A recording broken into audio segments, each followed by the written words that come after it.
clutch win. Yes, loved how they did it too. Orioles had first and third, one out in the fifth. Savali gets the double play. They get him out of the game. The bullpen comes in, doesn't allow a base runner in the final 4 innings. Well, they had the bases loaded there in the fifth. And then a grounder. Scored the run to tie it. And then on a fluky bunt. Yeah. I don't know if you were watching it, but it was a pop-up. First and second, he bunts a pop-up that no one gets to and loads the bases. Just a fluky play. Nuke Haley.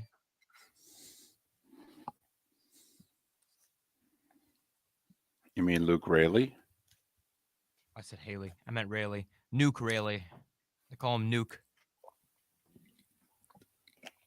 Well, because he hits nukes. Apparently the Rays bullpen's on 34 scoreless innings. That seems impressive.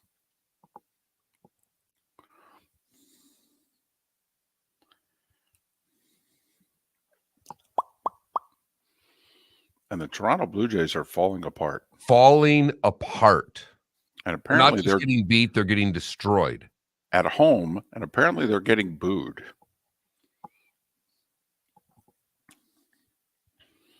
When do you want to play some Dion sound? Did you hear Dion? The last one? I just make sure the expletive's out.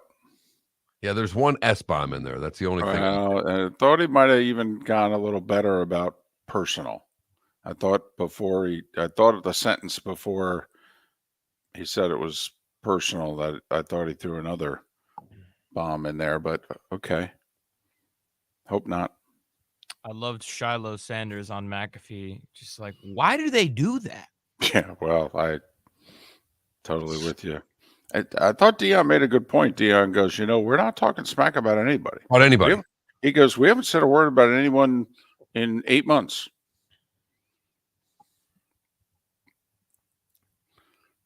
I will say, I think some of the slights that they feel they're getting, like I thought Dion's kid, the slight that he and they were getting from the Nebraska coach, I thought that was kind of imagined. A little bit, but this one isn't. No. Jay Norville said it after kissing Dion's butt all week. Doug Gottlieb did send out a tweet in which he said, did anybody at your house ever sit at the dinner table with a hat and sunglasses on? Thought that was interesting. Come to think of it, no. Here we go.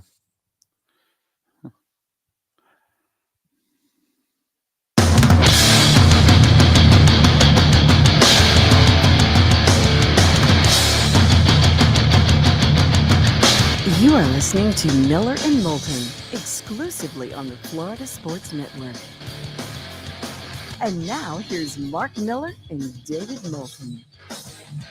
Top of the morning to you, where, yes, it is a Football Friday. Football Friday. Miller and Moulton, how the heck are you? We're here on the Florida Sports Network. FloridaSportsNetwork.com. Terrific show lined up for you. Lee Sterling will make his picks. Pat Kirwan will come on. He'll make his picks, but he'll also talk about the league as a whole. First time we've had Pat on this week, as he attended the Gil Brandt Memorial earlier in the week, so he was unable to be on the show. Looking forward to talking to Pat. Feels like it's been forever since it's been a week. We'll make our picks. Mark's 500. Those are worth listening to. Me, just go the other way. Hard. I'm 4-9. So, you flip that around. You're 9-4. Huh? 4-9. That third, it's not divisible by anything. It's an odd number, David. I don't know how we got there. I was always that kid who liked to figure out batting averages growing up, and it was a lot easier when, they were all even numbers, and it was just really simple. And then all of a sudden you'd be like 2 for 15. Though, you're on to something. If your picks, instead of you were trying to do them in terms of your record over 500, if you did your picks as a batting average, right, it wouldn't be that bad. True. 4 for 13. I mean, that would have me, hitting, right around 300. Right. As a batting average, As a I do that batting long average, enough. you're doing well. Right. I do that long enough. I might make a Ring of Honor or a Hall of Fame or something. Right. 4 out of 13, though, gambling. Let me tell you, It's not good. you better have really loaded up on those 4. That's all I can tell you. By the way, more than 5 picks written down. I'm just giving you a tease. I know, but here's the thing. I'm torn. I also have 2 others waiting in the bullpen that I'm trying to figure out whether or not I'm going to pull the trigger on those. So there's a part of me that just wants to leave them there and see how I do with them, but then it'll bother me if I hit them and didn't play them. So I'm torn. But anyway, that's coming on a little bit later in the show. We got what we wanted. We got what we wanted. Yes, we did. We'll get to the Eagles beating the Vikings in a moment, but we got what we wanted. The Rays win the first of the 4-game series against the Orioles. Now we're talking. This is the first time the Orioles have gone to bed, maybe all season long, and don't necessarily get a good night's sleep. Now we're talking. Now they've lost 4 of 5. And here come the Rays, Who have been there and done that. That is the difference between these two teams. Baltimore has played all season long with no fear. No repercussions, if you will. They've got nothing to be scared of.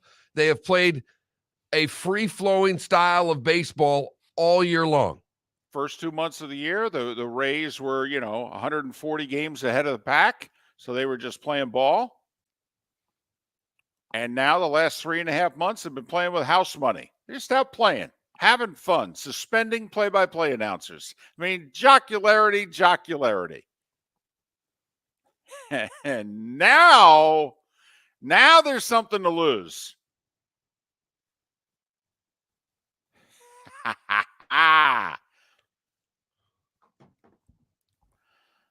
Rays are a game back. 2 in the loss column. Orioles still ahead in the season series. I mean, the Rays are still climbing.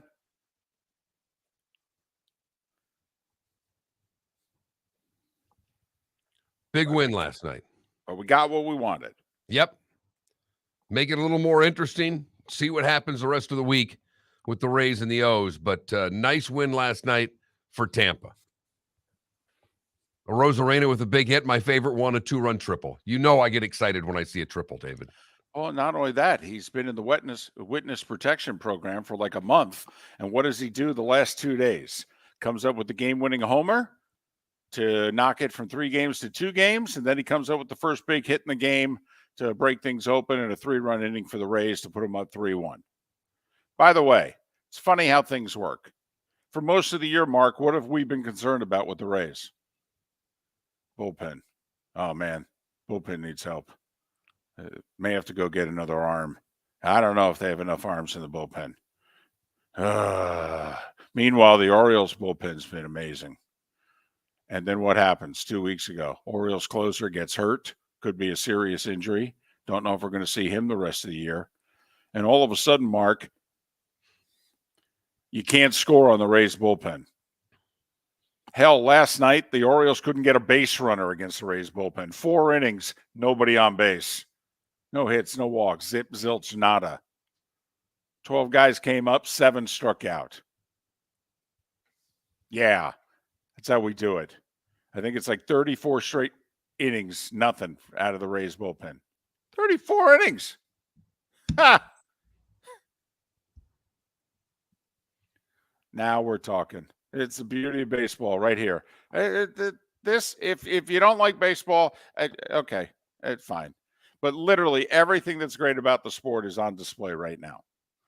The 5.5-month topsy-turvy season, okay, and then here's the 4-game series and everything about both teams. The young team's never done anything before. The young team that's actually done something before.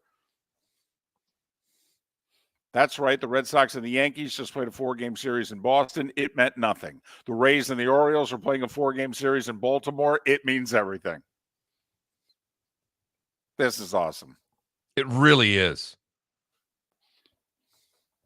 2 low payroll teams dominating the high-priced AL East. Correct. That gives, and it should give every baseball fan hope. It really should. No matter who your team is. If the Orioles and Rays can do this, my team should be able to do this. And they've also done it differently. The Rays have been consistently good for 15 years. There was about 3 years there where they were average. They were right around 500. One between like 77 and 80 games. Yeah, But they draw $2.5 million in any market that they're in playing the baseball they have. For other than the market that they're in now, that's $2.5 million every year. You put them in Seattle, Kansas City, Detroit, Cleveland, the White Sox. It doesn't matter. You play that kind of baseball, how they would draw, David. Meanwhile, the Orioles did it the Astros way. And no, I don't mean cheating and banging on drums and get trash cans. I mean, they were good, and then they tanked. 5 years, Orioles tanked. Tore it all down. One top 3 pick after another. And now guess what? They picked the right guys. They're all up in the majors. They're good. And they're paying them $1.47. So 1 back, 2 in the loss column. Orioles own the season series 6-4 with 3 more to play. Hey, Mark, in 78, the Yankees went to Boston 4 down and swept a 4-gamer. You know, I saw the Phillies go into New York 7 down with 17 to play, sweep 3 for the Mets, and just keep on rolling. I mean, this is September. Rockies won 20 of 21 back in 2007. Came out of nowhere, went to the World Series. Blank happens, Mark. But we got what we wanted. Even if the Rays only won 1 game in the series, we wanted it to be Thursday. And as we've mentioned a couple of times already in the open, this is really the first time there has been actual pressure on the Baltimore Orioles this season. Didn't have to deal with, even though their start was great, they didn't have to deal with the pressure because they weren't leading the division with their great start. The Rays were. And then, oh, by the way, there was football in Philadelphia. And at the beginning of the third quarter, there was football at Veterans Stadium in Philadelphia. Al Michaels had an out-of-body experience there for about 3 seconds. Coming out of break, welcome back to Veterans Stadium, start of the third quarter, Eagles and Vikings. It was like, wait, what? I was just wondering, I go, did we just go back in time? Shouldn't there be like an ABC or NBC logo on the screen there somewhere? No, what if we're at the Vet? And cement-like turf? Yeah. I go, shouldn't we see, shouldn't Randall Cunningham, Donovan McNabb, shouldn't it be the quarterback? What's going on here? So, happens. You know. If it's on Amazon, does anyone really notice? Well, nowadays, yeah, somebody's always recording. That's what I'm told about streaming, actually. You know, that stuff's like always available. You got that right. Right. It's had a better chance of getting away with it on network TV. So. Well, Minnesota is not going to win the close games this year.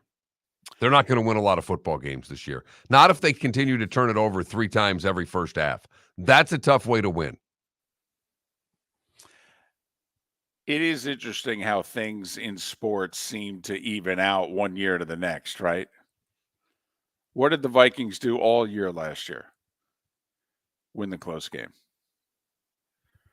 They've played 2 games decided by 1 score to start this year. Mark, what's their record? They're 0-2, David. Huh. That seems to be totally opposite of how things went last year. Meanwhile, this just in, the Eagles are running the ball for 6 more yards. Wow. I thought I was watching Bud Wilkinson in Oklahoma in the 50s there. Man, oh man. And there was a while that their defensive line was doing the same thing to Minnesota's offensive line. I mean, they were in that backfield, it's seemingly whenever they wanted to be in the first half. Tell you what, Kirk Cousins can play, okay? Kirk Cousins can play. No running game, playing from behind most of the game, all right? He's got guys all around him turning the ball over. And all he did was just sit in there and make plays and throw for 364 and 4 touchdowns. Kirk Cousins can ball. And he's going to get paid again. By somebody. And for whatever reason, the folks in Minnesota aren't interested, which I got to admit, I don't know why. I mean, what do they have? Trey Lance looming in the background? Oh, I'm sorry. They don't even have that. No plan whatsoever. Zip. But I don't want this guy. Right. I mean, hell, even Justin Jefferson's beginning to warm up to him. Miller and Moulton. Starting 5 is 25 minutes away on a football Friday. Located on the East Trail, locally owned Naples Tiki Bar and Grill is an outdoor eatery next to the Hitching Post Shopping Center. Island-inspired food with a true tiki theme. The best place in Naples to enjoy the beautiful weather in Southwest Florida. The Naples Tiki Bar and Grill offers a great menu for dine-in or takeout. Enjoy our famous pulled pork, huge burgers, and tiki bar cocktails. Don't miss happy hour every day from 3 to 6 and live music 7 days a week. See you soon at the Naples Tiki Bar and Grill, 11498 Tamiami Trail East. The law firm of Michael F. Hornung has successfully represented the citizens of Southwest Florida for over 30 years. As a former prosecutor, the information I know is information you need to know.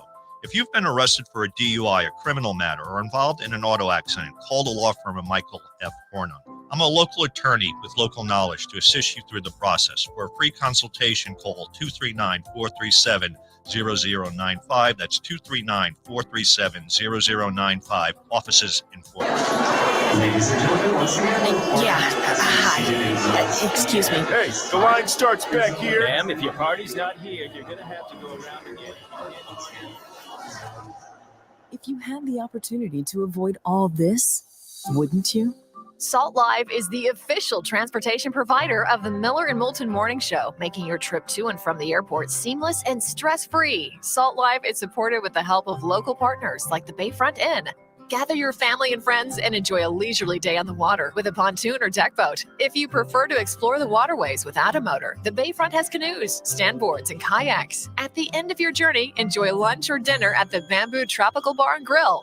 The Bayfront Inn, something for everyone on 5th Avenue in downtown Naples. BayfrontInNaples.com. When you need a ride, book with Salt Live Transportation, 308-8686, or book on saltlivetransportation.com.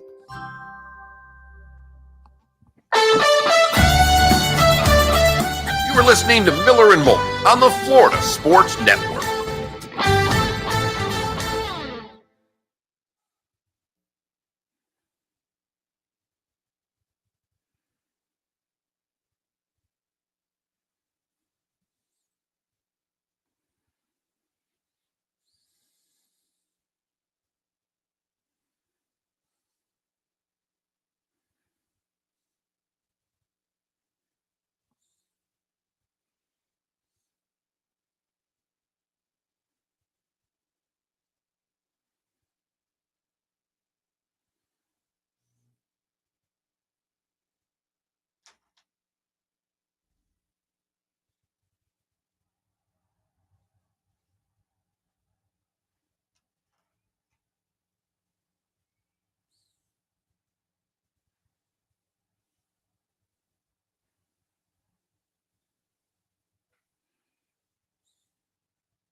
Well, DC, it's their fault. It's their DC. It is what it is. Daniel Jones is getting $40 million a year. What do you think Kirk Cousins then? I mean, he sits down at a desk and looks at the rest of the league and goes, if he's making 40, tell me what I then should be making. I'll hang up and listen. I mean, it's just the way it works.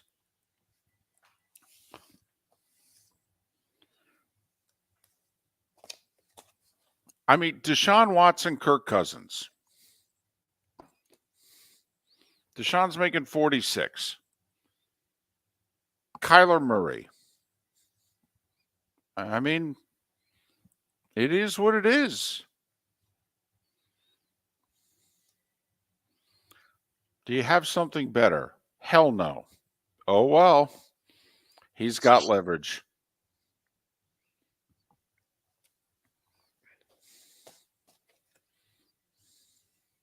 Didn't want to pay him.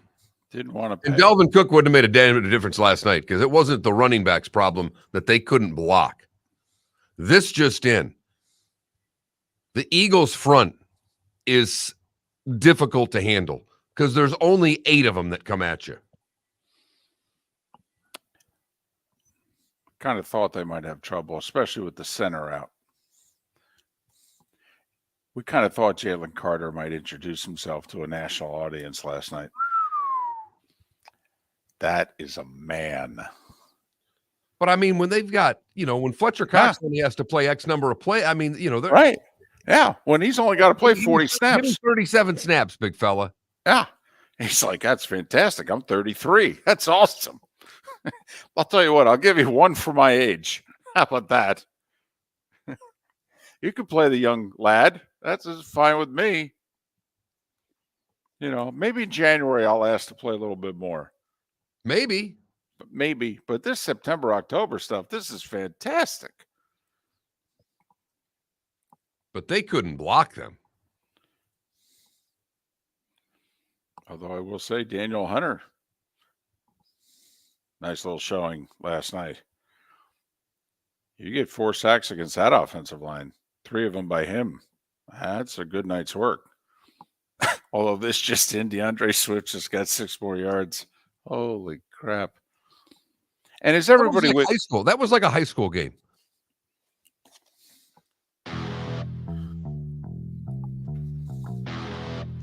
You're listening to Miller and Moulton, only on the Florida Sports Network. And now, here's Mark Miller and David Moulton. 21 minutes past the hour, top of the morning to you. Miller and Moulton, Florida Sports Network, floridasportsnetwork.com. Starting 5 in a little more than 15 minutes. Lee Sterling will make his picks. He was 4-1 last week. He had his 45-unit play of the week, and it was a parlay, and he hit it. He went 10-3 for his clients. Remember, he picked both the Dolphins and Canes to both win outright. Lee Sterling's picks in 40 minutes. Hey, Mark, so the wife and I both got up a little earlier than normal, which is saying something considering oftentimes we wake up and the first digit is 4. And we're sitting around and we're talking. And she turns to me and she says, shh, hey, I need you to talk to me in a little softer tone. Excuse me? That's exactly what I said. She goes, yeah, it's in the morning. Okay, a calmer tone. So, Mark, We don't have different tones, David. We have a tone. We've been accused of being tone deaf from time to time. And humming a bad tune. Right. From time to time. Right. So, if it's okay with you, I'm going to try to be a little calmer. Especially during the first hour of the show, if that's okay. No. Miller and Moulton here on the Florida Sports Network. No, we're not doing easy listening. It's a football Friday. And that Mark, takes some gusto. Mark, how is your football Friday going? It's going along. It was going along swimmingly until all of a sudden you think you're Barry White over there, for crying out loud. I looked at her. We met like 30 years ago. literally like this week. I looked at her like, what are you talking about? That's what she threw at me. Okay. Your wife is toying you with buying Oreos nonstop and expecting you not to eat them. My wife this week has decided I need to be in a softer, calmer tone. Took down 8 Oreos last night during the second half of the game, too. They just think that I'm not going to eat them. It's just stupid. Yes, it is. It is. And I'm sure, I mean, you had a doctor's appointment this week. I'm sure everything was up. I'm sure you got spoken to. You look at the doctor, you go, it's not my fault. It's not my fault. Now they're even buying, not Oreos, they're even buying double stuffed Oreos. It turns out I really like them. Don't know what I'm supposed to do watching the second half of a game. There's nothing else in the house to eat. What am I, have a grape? That sounds wonderful. No. You got Oreos right behind you. They're talking to you, for goodness sakes. And you're listening. Yes, I am. Because, by the way, the Oreos, very calm, soothing tone from the Oreos. You know, that's a dadgum good point, David. It really is. The game last night was interesting. So the Eagles at first couldn't throw the ball at all. And then they said, well, since we can't throw it, how about if we run it? And I thought I was watching the 72 Dolphins. I mean, felt like, Langer and Little and Kuchenberg. I mean, just, 6 yards every time. DeAndre Swift is Jim Kick or Mercury Morris. I mean, golly. And then they said, well, hell, to set up the pass, I can hit a couple passes. And he does. And then at the same time, the game's over, only it's not. Kirk Cousins is like, I'm pretty good. Why do you all think I suck? And this Justin Jefferson guy, this just in, he's really good. He's exceptional. Yeah. And he was bit by your least favorite rule in the game of football. I can't believe you didn't text me. I was shocked. I wasn't going to reach out to you. I can't believe you didn't text me because you're right. It is the rule in all of sport. No, the rule I hate in all of sports is the hole in golf. You got to keep your own score. And not only that, you have to sign your scorecard in a designated area. If you do it outside the area, you get DQ'd. That's my least favorite rule in all the sports. This is number 2.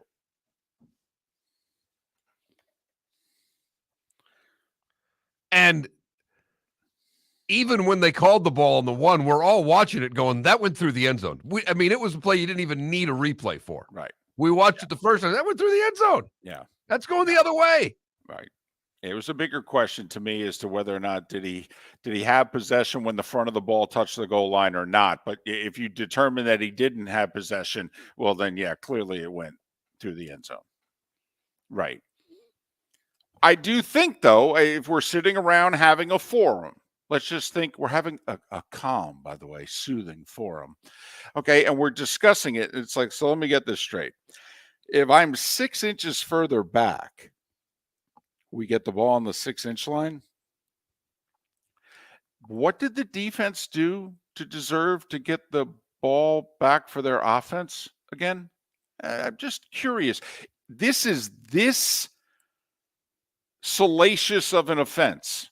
Now, seriously, this is this big of an offense that we have to take the ball away from you and give it to the other team. What? Really? I mean, literally, there's no other play in the sport that actually is more penalizing than this one. You could argue pass interference, 50, 60 yards. Yeah, it took the ball away from me. I can't stay calm and soothing anymore. I'm sorry. No, it's hard. It's hard for you to do it, particularly when it led to 3 points the other way, largely because Minnesota didn't want to stop the run again. Right. Well, not only that field goal kicker's good from 60. Woo. So, yeah, he's a weapon. Well, he kicked like a 60, 61-yarder to beat the Giants on the final play of a game one time. I mean, this just in. He's good. Most kickers are, except the guys in Cleveland and Denver and what have you. Robbie Gould's still sitting at home, by the way. Anyway, back to I mean, you want to make it a poll question? Keep it up for the weekend. Do you think that the punishment fits the crime here? It just seems overly punitive to me. If you don't want to give them the ball at the point of the fumble, which we do everywhere else on the field, okay, for whatever. You want to push it back to the 20? You want to push it back to how about even to the original line of scrimmage? Which in this case would have been what? Back at the 30 or something like that? Okay. I just don't understand why they deserve to lose possession. I mean, is that as harsh as I'm taking it? It is a rule. I have no problem with the rule. I know you don't. But it is a really difficult rule sitting here when you explain it for me to defend on the other side. Because a fumble out of bounds is just that. It stays with the team that has possession. This fumble out of bounds, you lose possession. Possession. You lose possession. Mark, we talk about it all the time in hockey, okay, about the importance of winning faceoffs. Is there anything more important than possessing the puck? I mean, you could argue stopping it, but okay. I mean, what is more important than having the ball? I mean, this would be in basketball if the ball went out of bounds underneath the basket, no matter who it was off of, the offensive team retained or the defensive team got possession. It's hard to sit here and defend. I have no problem with the rule, David, but when you explain it out, as the defense, I'm sitting there going, well, yeah, but we've always done it this way. And I don't know what else I'm supposed to give you because there's nothing else there that defines the rule. Miller and Moulton. The starting five is next right here on the Florida Sports Network. Visit Jason and Todd at the Diamond District. 20 years ago, Jason and I had the idea for a jewelry store like no other. With a vast selection of certified diamonds priced 8 to 12% over cost.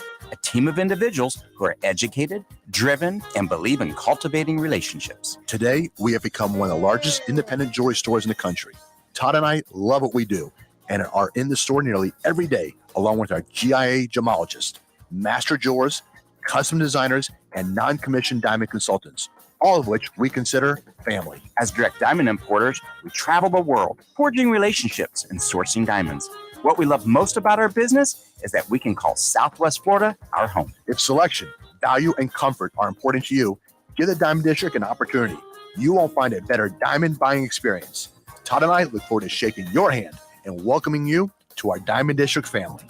At the Diamond District. The law firm of Michael F. Hornung has successfully represented the citizens of Southwest Florida for over 30 years. As a former prosecutor, the information I know is information you need to know. If you've been arrested for a DUI, a criminal matter, or involved in an auto accident, call the law firm of Michael F. Hornung. I'm a local attorney with local knowledge to assist you through the process. For a free consultation, call 239-437-0095. That's 239-437-0095. Offices in Fort Myers. Hello, friends and family of Southwest Florida. Are you looking to tap into the electric vehicle market? Well, look no further because we here at Southwest Florida Golf Carts have just what you need. E-bikes, golf carts, LSVs, scooters, and more.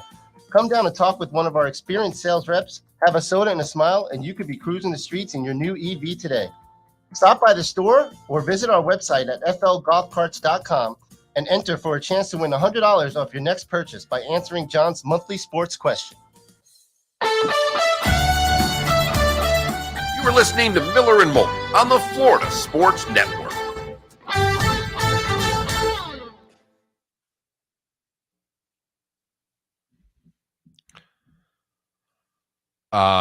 Chris, regards to winning time, I watched the first few when Jeff Pearlman, who wrote it, basically said that they took complete editorial control of the show, that it's, the Jerry West stuff, him basically suing. I lost a little interest when it's not true, but it is an entertaining show. There's no doubt.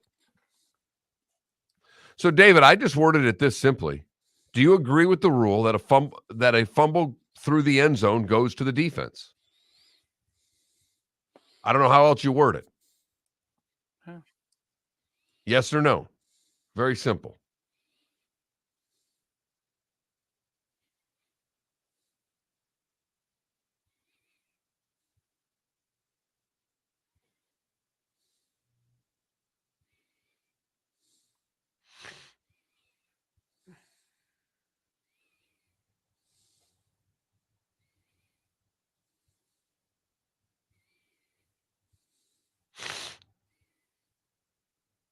You really consider the half-court line in basketball to have the significance of the goal line in football?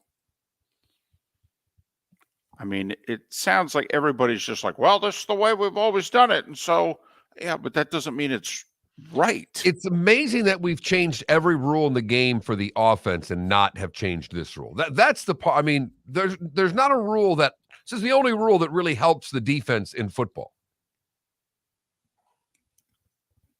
And I'm a defense over offense guy, but this just seems way too punitive to me. I'm willing to bring the ball all the way back to the original line of scrimmage, by the way, and have it be loss of down. I really am, which I think is pretty punitive. A safety. Remember, what did the defense do to earn this?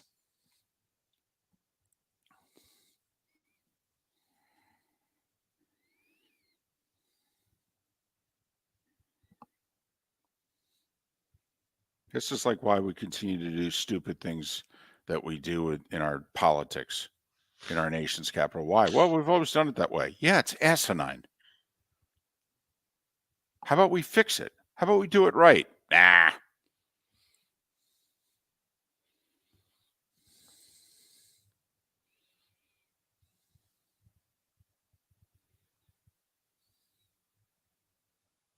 Yeah, I honestly. And you're all okay with the damn rugby play. I can't believe I can't even get people to get on my side about that one. You're all okay about that. It's okay to push a guy from behind. It's okay to pick him up, even. Unbelievable. You like that? That's fun. Hey, It's good. That's good football, isn't it? That's entertaining.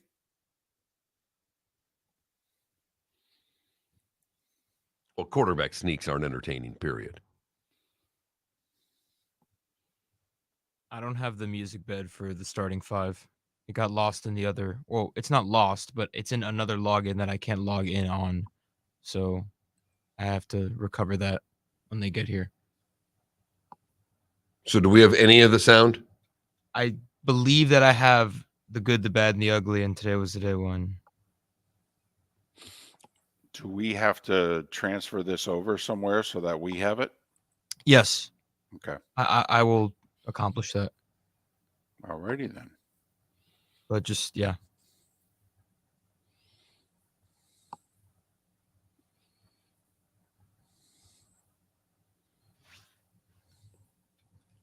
TC, it has nothing to do about knowing the rule. I'd argue the rule is wrong.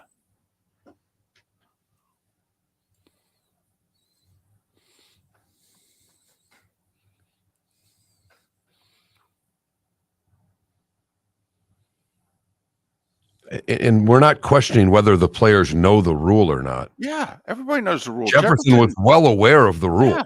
Yeah.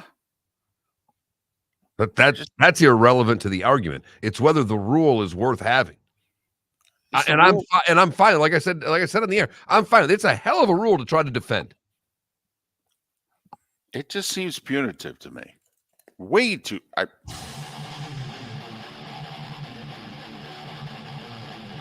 You're listening to Miller and Moulton, exclusively on the Florida Sports Network. 22 minutes before the hour, Lee Sterling will join us to make his picks at the top of the hour. He had a terrific week last week. He's had a couple of good weeks to start the year for his clients. He at Paramount Sports, ParamountSports.com. 4-1 on our show last week. Got his 45-unit parlay right. So Lee will make his picks in a little more than 20 minutes' time. Another Thursday, Miller and Moulton gave you the winner. How did your parlay work out? Your parlay didn't work for it, did you? No, they started scoring too many damn points. Okay, despite all the fumbles by the Vikings. No, they went a little crazy. You know, I teased the over-under, moved it up to 55. They said, oh, no, don't worry. I know we only have 20 at the half, but we can cover this. So, yeah. So really I went 0-1-1 because we both laid the 6 with the Eagles, and sure enough, what was the final? 34-28, yeah. So a lot of a half point was key last night. A half point was key last night, depending on where and when you got it. Because when we were making our picks, the number was 6. May have been 5.5 or 6.5, more towards kickoff, but well, anyway. By the way, very healthy discussion during the break. Another reason to take in this whole Miller Moulton show on twitch.tv/Miller Moulton. Debating this whole, should it be a touchback and lose possession of the ball if you fumble it, through the end zone? Hell, David, it's a poll question. Whoa! Looky there. I'm sorry, that wasn't soft and dulcet tones. And yeah, I don't know. Look at. I love your wife. She's a great lady. Production of this show is not one of her strong points. I don't need dulcet tones out of David Moulton here on a Football Friday. What I need is I need a grunt. I need a couple of high-pitched screams every once in a while. I need energy. Okay. Got it. So just to review, we both love my wife, but we're both going to ignore her. Exactly. Fantastic. Good. Just like we both love your wife, and you're going to continue to eat the Oreos. Damn right. Good. No matter what she says. Fantastic. Unless time now those things in a lockbox, they're mine. It is time for the starting 5. Here's the deal. We lost the music. So for those that are used to the show, just take a moment and do it in your head. It's the starting 5. Miller and Moulton on the Florida Sports Network. All right, good. High-end production. Eagles got 3 TDs from Jalen Hurts, 2 of them running. Hey, how do you like that rugby play? People willing to come on my side about that one? You're not willing to change your tune about this damn touchback through the end zone. You lose the ball. You like this? Yeah, we'll just push them from behind. Yeah, a lot of creativity here. Yeah. We'll just push them. Hell, we'll pick them up and carry them if we have to. Yeah. 3 TDs for Hurts. This just in, DeAndre Swift is still running. 175 yards and a touchdown. Wow. The Rams are going, where the hell was that guy? Kirk Cousins, by the way, 364 yards and 4 touchdowns. Vikings had 4 fumbles. Kirk had 1 of them. The biggest one, Justin Jefferson, fumbled it through the end zone, going in for a touchdown with like 30 seconds left in the half. Vikings would add a 14-10 lead at the half. Instead, Eagles actually take the ball, go kick a field goal. They lead 13-7. Seemed like a big play in a game that was decided 34-28. Can't yell at Justin Jefferson too much, though, because this just in, he caught another pass while we were talking. 11 receptions, 159 yards. Did you see the stat of the day?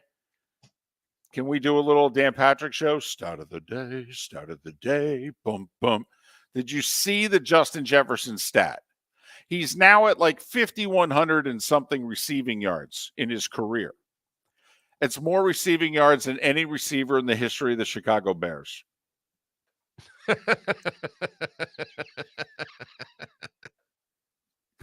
This just in, the Bears have been around for a while. Okay, this isn't the Jags. This is the Carolina Panthers. This isn't even the Bucks or the Seahawks. Okay, the Bears have been around a while, and by a while we mean like the beginning of the damn league.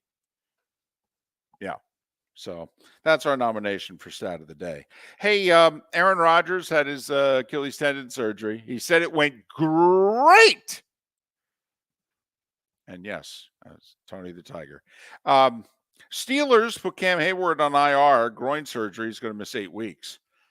Seems like a big deal. Bears nickel corner, Kyler Gordon, he's on IR for 4 weeks with a broken hand. So the Bucs will have that going their way this Sunday because, well, the Bears nickel corner is not going to be there. Maybe that'll help them out. NFL announced, by the way, Tottenham Hotspur is the home of the NFL in the UK. Tottenham Hotspur. They will play at least 2 games a year there, Mark, through 2029. They're also desperately wanting to play a game in Madrid. You know, they've done the UK thing. They've done the Germany thing. Then now they want to just, world domination, David. World domination. Let's try Spain. You know what this is leading to, ladies and gentlemen, just so you know. In the 2030s, we're going to have a European division. Just get ready. Get ready. Don't say it can't happen. Stanford's about to become a member of the ACC. So's USC, UCLA, Oregon, and Washington to the Big Ten. Don't say it can't happen, okay? It can happen. College football, the Canes are 3-0. They beat Bethune 48-7. Tyler Van Dyke, 247 and a couple touchdowns. Miami's at Temple in 8 days. By the way, the Canes also got some good news off the field. They landed the best defensive recruit in the country, apparently, in the class of 2025. Ranked in the top 5 in the class of 2025 overall, Armando Blunt chose the Canes over the Noles, the Buckeyes, the Sooners, and the Trojans. So whatever that's worth. Memphis edged Navy 28-24. The Tigers are 3-0. There are 3 college football games tonight, by the way, all of them nationally televised. Virginia and Maryland, Army and UTSA, and Utah State and Air Force. Doesn't mean you want to watch any of them, but they are all nationally televised. One on FS1, one on ESPN, and one on CBS Sports Network. Hello. We would advise you to watch the Rays and the Orioles instead. Tampa Bay, a winner last night, 4-3. Luke Raley broke a 3-all tie with a solo homer in the 7th. The Rays bullpen was lights out, literally. They faced 12 batters. They got all 12 out, 7 of them via strikeout. 4-3 Rays. They were game back, 2 in the loss column. They'll play 3 more times in Baltimore. Seems important. There's about 14 games left in the season. Marlins, bummer. Offense is, That's become left them offensive. again. Yeah. He scored 2 runs again. Tough to win that way. 4-2 Milwaukee. Here's the good news. By the way, Milwaukee's leading the Central 4.5 over the Cubs. But here was the good news for the Marlins. All right. Arizona and Cincinnati were tied a half a game ahead of them in the wild card race. And they both lost. Arizona to the Mets 11-1. And Cincinnati to the Tigers 8-2. The Giants had their game rained out. They actually gained a half a game in the wild card race because of it. We now have all 4 teams in the National League separated by a half a game for the final playoff spot. 3 of them were tied. I knew, Mark, the Reds had the tiebreaker over the Diamondbacks. I have no idea who has the tiebreaker if it's a 3-way tie. Right now, my standings, David, and I don't know if they're right, but they've been pretty accurate when it comes to this. Right now, I have the Giants as the winner of the wild card. Okay. And Mark, do you even know what the 3-way tiebreaker is? I don't. I mean, the head-to-head's easy for a 2-way tiebreaker. I mean, I don't know how you do it with a 3-way, to be honest with you. It's whoever doesn't fumble it out of the back of the end zone. Right. Gets the 6th seed in the National League. There you go. Congratulations to Philadelphia. Oh, no, wait. Yankees and Red Sox split a twin bill. Boston won the first one 5-0. Yankees won the second one 8-5. By the way, Red Sox won the season series from the Yankees 9-4. The Red Sox fired their general manager before the doubleheader. Does anybody remember 4 years ago when they fired Dave Dombrowski? They fired him at the beginning of Sunday Night Baseball between the Yankees and the Red Sox. What the heck's going on? We're firing general managers when we're playing the Yankees? Strange. Twins up there leading the Central to 8 with a 10-2 win over the White Sox. Their magic number 7. 7. Texas bombed Toronto 9-2. Man, Texas kicked the tar out of Toronto in Toronto this week. Texas now just a half a game behind idle Houston in the AL West. Seattle now has a game and a half lead on the Blue Jays for the 6th seed in the American League. Pittsburgh beat Washington 2-0. Mark, here's the most impressive stat of the game. Hour and 50 minutes. That's what I'm talking about. Season's over for both of you. Let's get this thing moving along. Let's move this sucker along. It's apparently the fastest game in the major leagues in 13 years. Giants and Rockies were postponed. PGA Tour, they're in Napa. Lucas Herbert has a 2-shot lead at 9 under. A couple of Ryder Cuppers, Max Homa, Justin Thomas are playing. They're both 2 under par. Homa's the defending champ. And this is a story we actually could spend a little bit of time on, except it's a football Friday and we probably won't. Mark, did you hear the story coming out of Dartmouth? I did not. Hold on tight. Remember Northwestern football players 9 years ago? Right. They tried to unionize and they lost. Well, there's been a few Supreme Court cases that have been heard in the 9 years since, and they have all gone in favor of the college athlete. So the Dartmouth men's basketball players said, you know what? I think we're going to unionize. And they filed the paperwork. Now, it's just the players, not any of the coaches, also not any of the team managers, equipment people, nothing. It's just the 15 guys in sneakers and jerseys. But they filed the paperwork with the local, I think it's AFL-CIO. Oh, yeah, they're trying to unionize. At Dartmouth. At Dartmouth, right. Okay. Now, in fairness, at least but I thought you agreed with me, way back in the day when Claret challenged what do you mean I have to wait 3 years to go to the NFL? And 20 years ago, he lost. And you and I, in our infancy, we were discussing it. And I always thought it was going to be not a star athlete who was going to get their parents and what have you to. I always thought it was going to be just a Division III athlete whose family is well-to-do. In fact, mom or dad may be running a law firm, and they just decide, you know what? This just doesn't seem right. Okay? I'm the boss of this firm. I can just, we'll just take this case on pro bono. You do know you're going to the Supreme Court. Yeah, I know. And they just decide we're going to change the rule. So now we got the Dartmouth men's basketball team that's like, yeah, I know that the Northwestern football team lost 9 years ago, but that's a long time ago. Totally different court, by the way. That's ruled in favor of the athletes every time a case has been before them. I say we try to unionize. What do you say? So we'll see where this goes. Took about a year for the Northwestern football players to lose, if you will. And they lost. They didn't get it into the federal court system. They couldn't get it. They couldn't get the Labor Relations Board to side with them. So, Mark, it'll be interesting to me is will the local union, just because you raise your hand and say we want to unionize, now most times the local union goes because great. When you think union, you think Dartmouth athlete. Well, right. But I mean, couldn't be more polar opposite than the plumbers that are unionized in and around that area. Right. Who knows? Maybe they'll, the local union, they'll all get season tickets. I don't know. But anyway, the Dartmouth men's basketball team's trying to unionize. And at 8 minutes before the hour, that was the starting five there. Yeah. Was that calm? Was that soothing? Was that dulcet toned enough or no? It was soothing. You seem more annoyed by the Dartmouth men's basketball team trying to unionize than I am about the damn fumble out of the end zone results in losing the possession of the ball. I'm all for the rights to athletes. But I know you are. If we're going to make it union, then they're employees. Well, yeah, it's kind of, yeah. Uh-huh.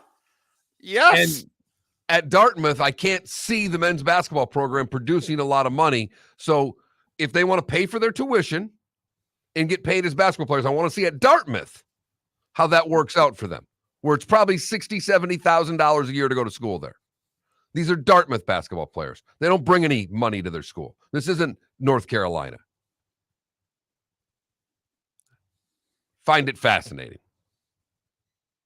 And if I were the local Teamsters, I don't know if I'd be all for Dartmouth basketball players unionizing. Well, remember, they're in the Ivy League, so there's no scholarships. I don't know if that helps their case or hurts it. Lee Sterling is next. Hello, friends and family of Southwest Florida. Are you looking to tap into the electric vehicle market? Well, look no further, because we here at Southwest Florida Golf Carts have just what you need. E-bikes, golf carts, LSVs, scooters, and more. Come down and talk with one of our experienced sales reps, have a soda and a smile, and you could be cruising the streets in your new EV today. Stop by the store or visit our website at flgolfcarts.com and enter for a chance to win $100 off your next purchase by answering John's monthly sports question. Ladies and gentlemen, once again. Hi. Excuse me. Hey, the line starts back here. Ma'am, if your party's not here, you're gonna have to go around again. If you had the opportunity to avoid all this, wouldn't you? Salt Live is the official transportation provider of the Miller and Moulton Morning Show, making your trip to and from the airport seamless and stress-free. Salt Live is supported with the help of local partners like the Bayfront Inn. Gather your family and friends and enjoy a leisurely day on the water with a pontoon or deck boat. If you prefer to explore the waterways without a motor, the Bayfront has canoes, standboards, and kayaks. At the end of your journey, enjoy lunch or dinner at the Bamboo Tropical Bar and Grill. The Bayfront Inn, something for everyone on 5th Avenue in downtown Naples. BayfrontInNaples.com. When you need a ride, book with Salt Live Transportation, 308-8686, or book on saltlivetransportation.com. The law firm of Michael F. Hornung has successfully represented the citizens of Southwest Florida for over 30 years. As a former prosecutor, the information I know is information you need to know.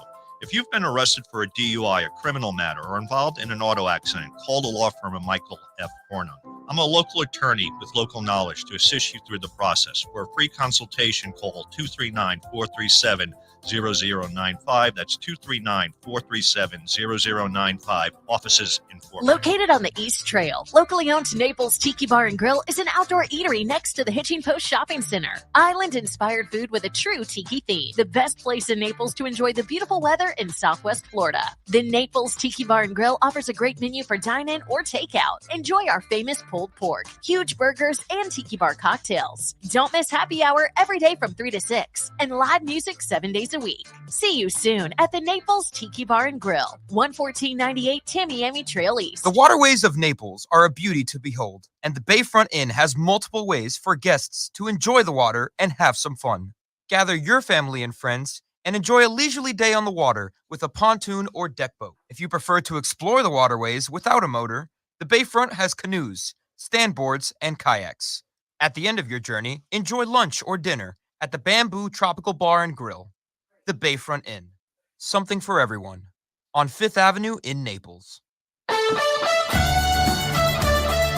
were listening to Miller and Moulton on the Florida Sports Network.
Hey, you got a second? Yeah.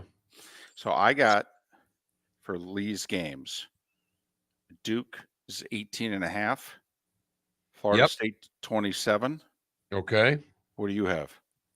I'm just looking at these games going Okay. back and forth. So I got Tennessee, Florida at 6.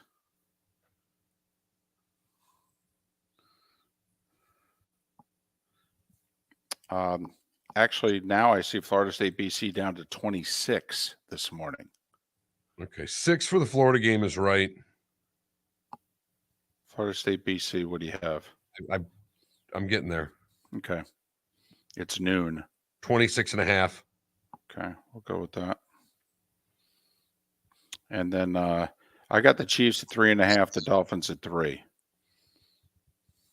And his game of the week is Bucks Bears, and I got that at 2.5. Yep. Dolphins 3, Chiefs 3.5. Okay. So that's what we'll go with. Just hope he logs on. Well, he said he was going to send us a text. I know. There we go. Wow. I've been trying for 5 minutes to get logged in.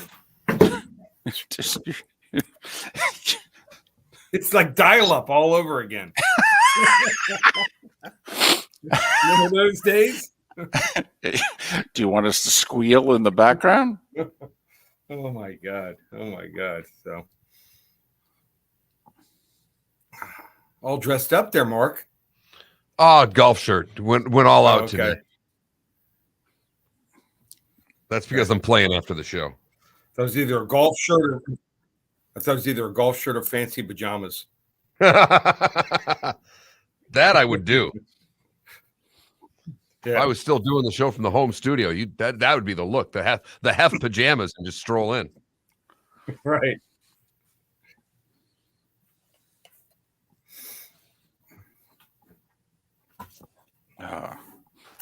Hey, congratulations last week. That was a nice week. Thanks. Yeah. Wish they all were like that, huh?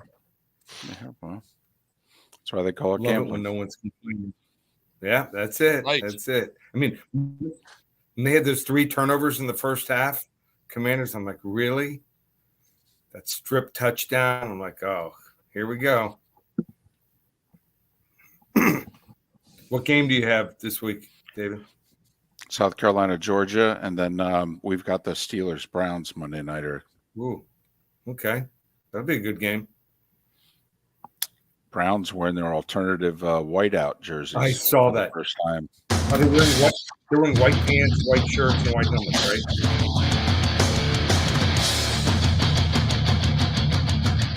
You are listening to Miller and Moulton, exclusively on the Florida Sports Network. And now here's Mark Miller and David Moulton. Hour number 2 of Miller and Moulton. Pat Kirwan joins us 1 hour from now to break down week 2 of the NFL. Lee Sterling joins us at this day and time every week on a Football Friday, and he was money last week. 4-1 on his picks on this show, 10-3 on the picks he gives away to his clients, and he hit his 45-unit parlay. So he is feeling it. All smiles this morning. Paramount Sports, ParamountSports.com. Top of the morning to you. You should be doing well. I am. Yeah, no complaints here. And on that, my Canes won a game, and also the Dolphins won. So all's well here in Miami. All right. Well, let's get to the games, Lee. We've got 5 more this week in all pretty much Florida-type games with the exception of one. Florida State's off to a great start. They play a bad BC team. 26.5 is the number. Weather. You got to check weather on every game before you ever bet a game. 40% chance of rain, and they're expecting 26-mile-an-hour winds. So with the new rules, you run, you burn clock here, and that's what BC does. Not real well, but they have a mobile quarterback, Thomas Castellanos. He was just like everyone else. He started at UCF, and mobile quarterback, nothing special here. I think Florida State will win this game, but they're looking ahead, maybe peeking ahead to Clemson here. I think they win this game, something like 42-20. noon's kickoff, but that hurricane that's out in the Atlantic, the wind from it, okay? In fact, these guys are going to get lucky. They were worried they could get tropical storm winds, but you're right. Now they're calling for 25, 30 mile an hour winds. Duke Northwestern, this is usually the all-academic bowl, but obviously two programs heading in different directions, and Duke's favored by 18.5. If I doubled my score, I think I could have gotten into either school, but they don't allow that. So here's the deal with Northwestern. They were awful the first week. They pretty scored at the end of the game, but they looked a little better last week, and I think they're going to start off Ben Bryant, the transfer quarterback from Cincinnati, and then they'll bring in Ryan Helinski, a little change of pace at times. Looking to get first down the ball. Duke's good. I mean, their defense is salty here, but I think Northwestern can muck up this game. How about this? The dog in this series, 4-0 against the spread here. I think they're going to muck up the game. I think that Duke's going to win 35-20, but Northwestern covers 19.5, 18.5 in that range, a lot of points. Tennessee and Florida. This is a monster game for Billy Napier's Florida Gators. They are looking for his big signature win. And Tennessee has had all kinds of troubles in the swamp. How do you see this one, Lee? They have. Actually, Florida's won 16 of the last 18, covered 14 of the last 18. Even last year when, Hendon Hooker looked great. He only had 6 incompletions the entire game. Florida just hung in there, lost 38-33. So I think the Gators are going to run the football. That's their path to win this game here. And that first game, to start out, and I know that Graham Mertz had some experience quarterback in Wisconsin, they were backed up. Back 8, 10, 12-yard line, it seemed like over and over again. And you're playing on the road against a Utah defense. Just wasn't going to be their night. But I think they're going to be able to run the football here as long as they don't turn the ball over 3 or 4 times here. I think they can play with Tennessee. Joe Milton is nice. He's great skill set. But is he a guy that I think can go in there and win by more than a touchdown in Florida Field? I don't think so. Dog also 14-3 in Gator games of late. I'm going to take the points and call for an upset. The wrong team is favored. Gators outright 31-27. All right. To Sunday we go. Chiefs looking to bounce back. Don't want to start 0-2. Jags, rematch of their divisional playoff game. It's in Jacksonville, and the Chiefs are a 3.5-point favorite. So how important are the second and third players to the Kansas City Chiefs, Chris Jones and Travis Kelce? Chris Jones, when he is not in there, they give up 20 more yards per game over the last 5 years on the ground. That tells you something right there, and we know what kind of pass rusher he is. Travis Kelce, Patrick Mahomes throwing to his receivers last week, 10 for 22. Worst percentage throwing to his receivers in the entire time he started a quarterback for Kansas City. So injuries, very important in this game. Jacksonville could be down, it looks like 2 starting offensive linemen and maybe their best backup. So that means they only carried 8 last week. They're going to have to play a practice squad player if anyone gets hurt here. And I think that Kansas City defensive line and defense is underrated. They weren't the reason they lost that opening week game. That was the pick 6. So I think this is a great situational play for Kansas City. The public, I think, is going to be on Jacksonville. They'll take the 3 points. They'll take the home dog here. But just think that Kansas City's still the right side. I don't see them going 0-2. Sometimes you got to lay it, even if we want to play it on the road here. I like KC, 31-23. The Dolphins in New England's fascinating because Miami obviously looked really good last week.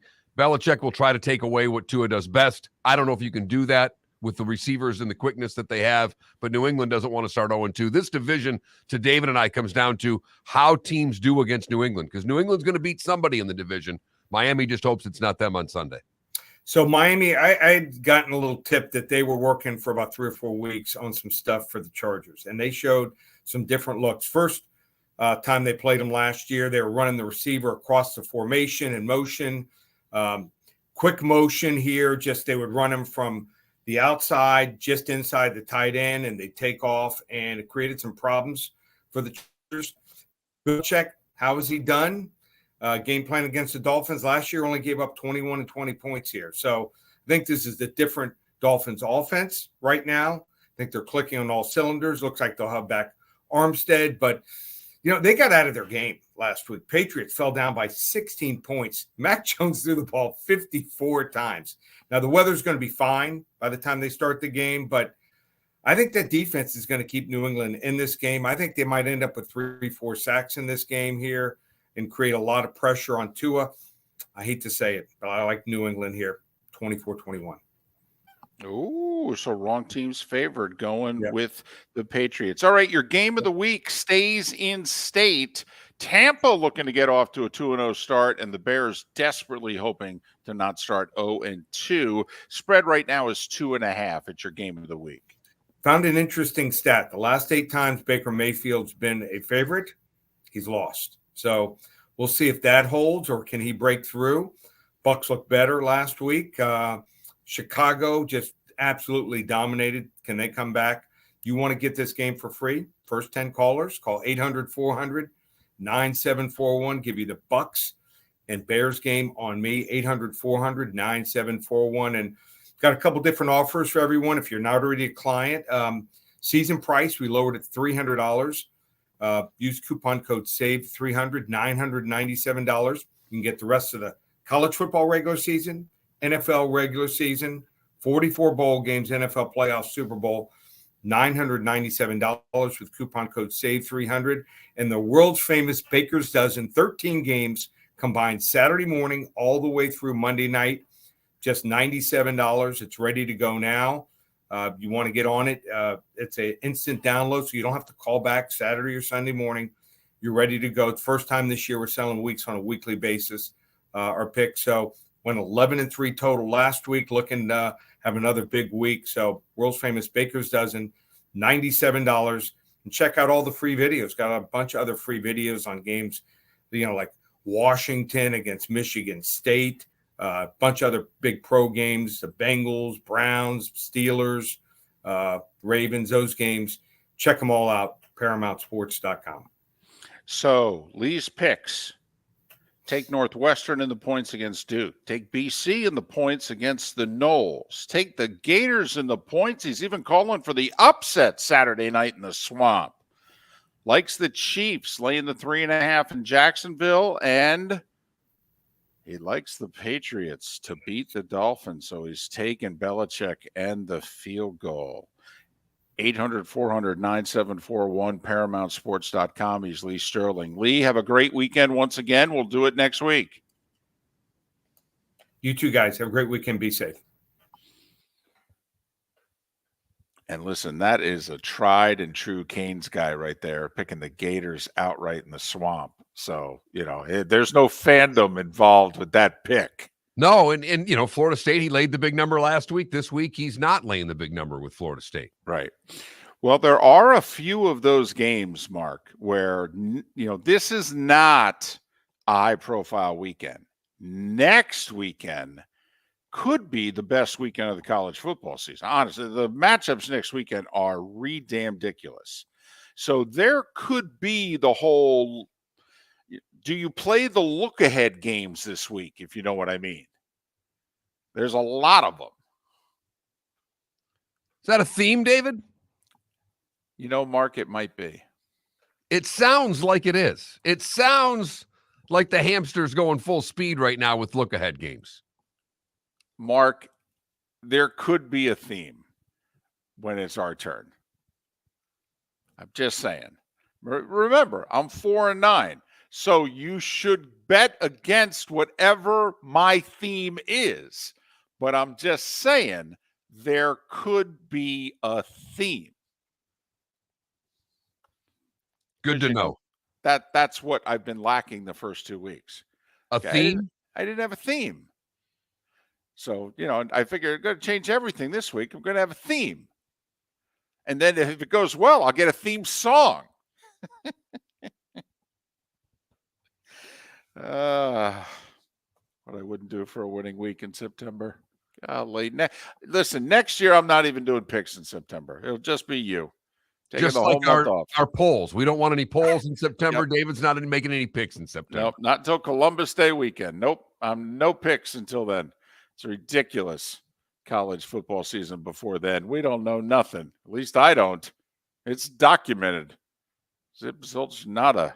You know, that is the one great thing about going to floridasportsnetwork.com. You can see the documentation of all of our picks. My picks, David picks, Lee's picks. They are up by the end of the show every Friday. Yep. So you don't have to text David or I on Saturday for those of you that have our number. Hey, what were Lee's picks? floridasportsnetwork.com. They're all right there. Easy to find. No, Felipe loves putting my losers up on the he gets my picks up right away. You know. And they're coming. Yep. We have a theme on one side. We have a fantastic five on the other. After all, that is the name of the segment on Miller and Moulton right here on the Florida Sports Network. Hello, friends and family of Southwest Florida. Are you looking to tap into the electric vehicle market? Well, look no further because we here at Southwest Florida Golf Carts have just what you need. E-bikes, golf carts, LSVs, scooters, and more. Come down and talk with one of our experienced sales reps, have a soda and a smile, and you could be cruising the streets in your new EV today.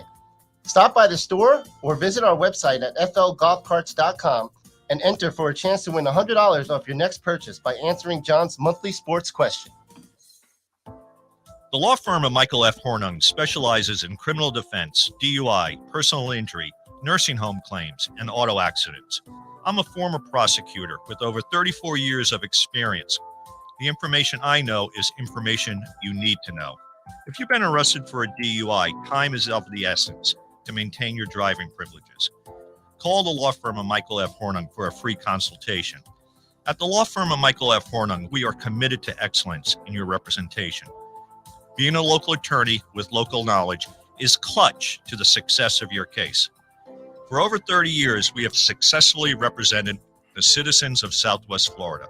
For a free consultation, call 239-437-0095. That's 239-437-0095. Our offices are conveniently located in Fort Myers. Visit online at mfh-law.com. Located on the East Trail, locally owned Naples Tiki Bar and Grill is an outdoor eatery next to the Hitching Post Shopping Center. Island-inspired food with a true tiki theme. The best place in Naples to enjoy the beautiful weather in Southwest Florida. The Naples Tiki Bar and Grill offers a great menu for dine-in or takeout. Enjoy our famous pulled pork, huge burgers, and tiki bar cocktails. Don't miss happy hour every day from 3 to 6 and live music 7 days a week. See you soon at the Naples Tiki Bar and Grill, 11498 Tamiami Trail East. You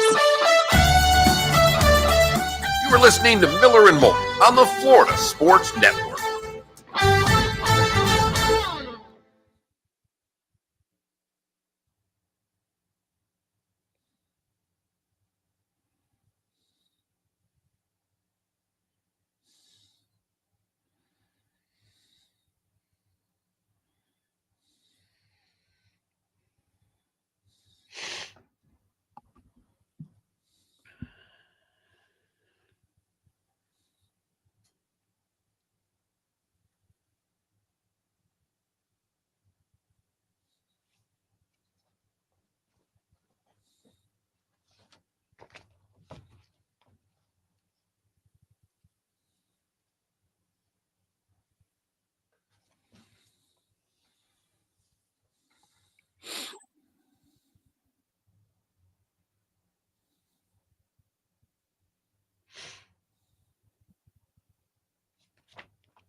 Adam, can I ask you a question?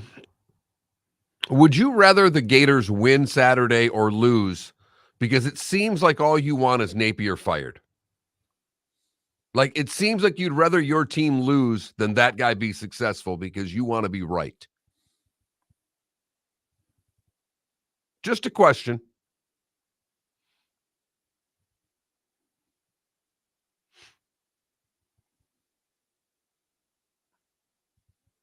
When do you guys want to do the play? We'll do it coming up. We do our picks at 38, don't we? Yeah.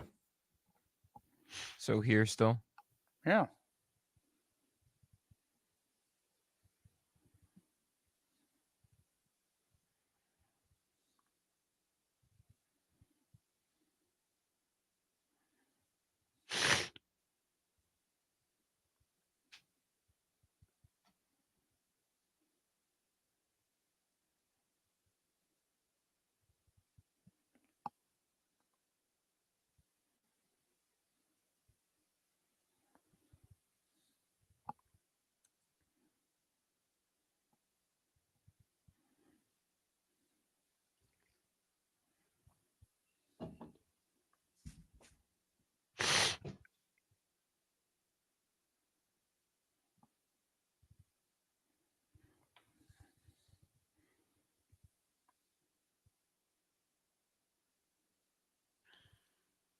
Going head to head with Lee on one game.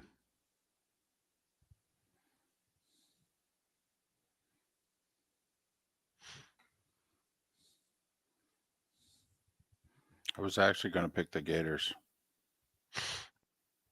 to win.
Tim Reynolds, 8 minutes ago. Effective immediately, people who order additional items at the Starbucks window during morning rush hour are subject to fines, deportation, and veiling, forced to watch Gator football on a loop. Wow. Just fired up for my coffee.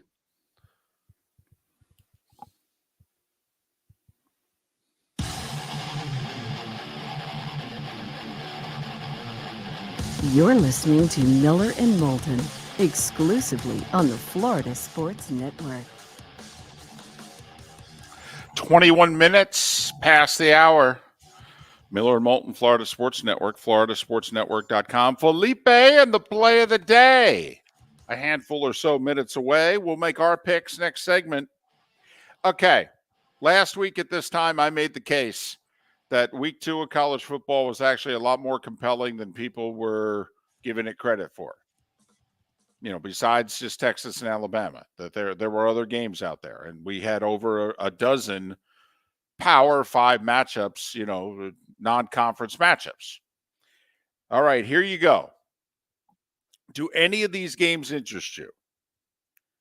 Gophers at North Carolina. A little. Washington at Michigan State. Well, I mean, it's on Peacock, so can you actually watch the game? Peacock. I think Sparty gets blown out in this game. You're saying we might hear this game mentioned again in 20 minutes? There's a good chance. Look at that. You know, you said UCF's home for Villanova. That probably doesn't, you know, will South Florida, you know, represent against Alabama at 3:30 tomorrow. BYU, Arkansas. Syracuse with a chance to go to 3-0 at Purdue. A road favorite, Syracuse. Backyard brawl. I'm in. Come on now. I'm in. Virginia. Genuine angst. FAU visiting Clemson the week before Clemson gets ready for Florida State. Do you feel right now like you were selling when we were before we were together in this station that we were broadcasting in Southwest Florida was just on an AM frequency, and you're trying to sell advertising to a big sponsor right now because FAU and Clemson ain't getting it done, David? Well, one, it's an in-state school, but also it's Clemson in a letdown position, and they're scuffling. I'm just saying. TCU Houston. Remember that's now a conference game. Colorado That's a State nationally televised game. Colorado That's the 8 State o'clock window. I know. Colorado State, Colorado, 10 o'clock on the 4-letter network. Personal. I heard that. Personal. Colorado, a 24-point favorite. They haven't lost to Might not be enough, David. They haven't lost to the Rams in 9 years. Here's what I think is an interesting game, but I'm a goober. Iowa State's at Ohio. How many Big 12 teams go on the road to play a MAC school? And they're only a 3-point favorite.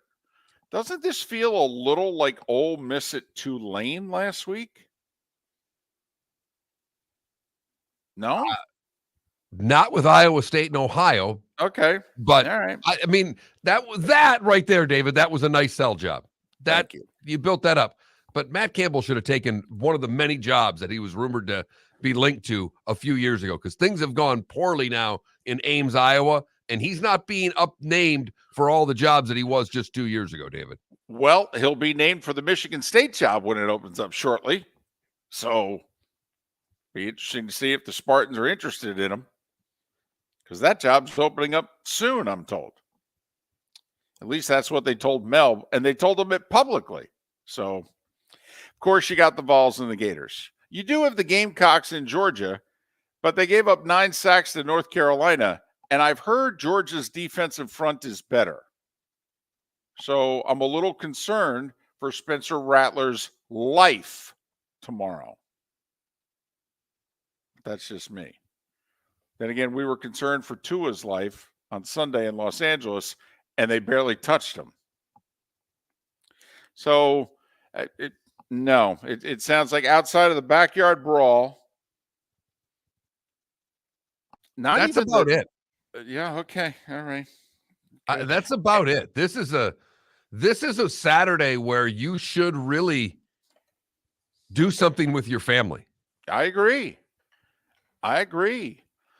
And besides, you can go out on a date if you're a certain age. You can come home. Colorado State, Colorado is not going to start till a little after 10 o'clock. Or you can do family time with everybody and get back for what time the Gators kick? 7-ish. 7, right? So, I mean, Yeah. you can do a whole day with the family, have dinner, sit down, be ready for the Gators and the Vols. I think Colorado State has the potential to be the highest rated 10 o'clock start college football game of all time. Well, Felipe, right now, betting on Deion Sanders producing ratings is the smart play. I'm all in on that. And you are not alone. In fact, you may have gotten all in pretty early, and you're no better than the middle of the line, because this is a rapidly forming bandwagon.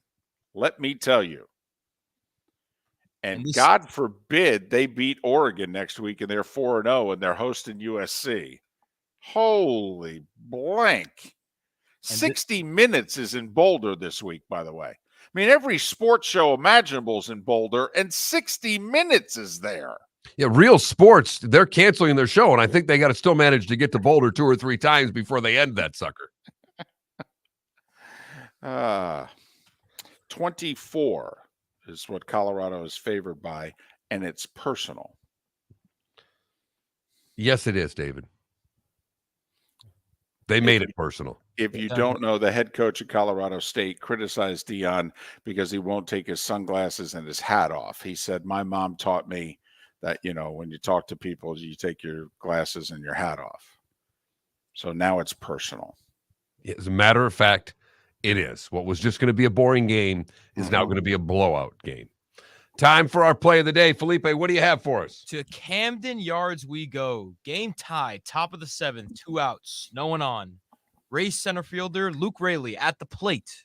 3-1 is hit high in the air and deep to center. This has a chance. Mullins back at the wall, leaps, and it's gone! Luke Raley with the bomb to center field. The Rays are back on top at 4-3 in the 7th. Luke Raley taking matters into his own hands, giving the Rays the lead. Then Pete Fairbanks trying to save the game. 2 strikes. Here it comes. Swing and a miss. He got him. Pete Fairbanks fans the side in the 9th for the first time since July 22nd. The Rays are only a game out of first. They get a big homer from Luke Raley, and they take game 1 of this 4-game series. Final score, Rays 4, Orioles 3.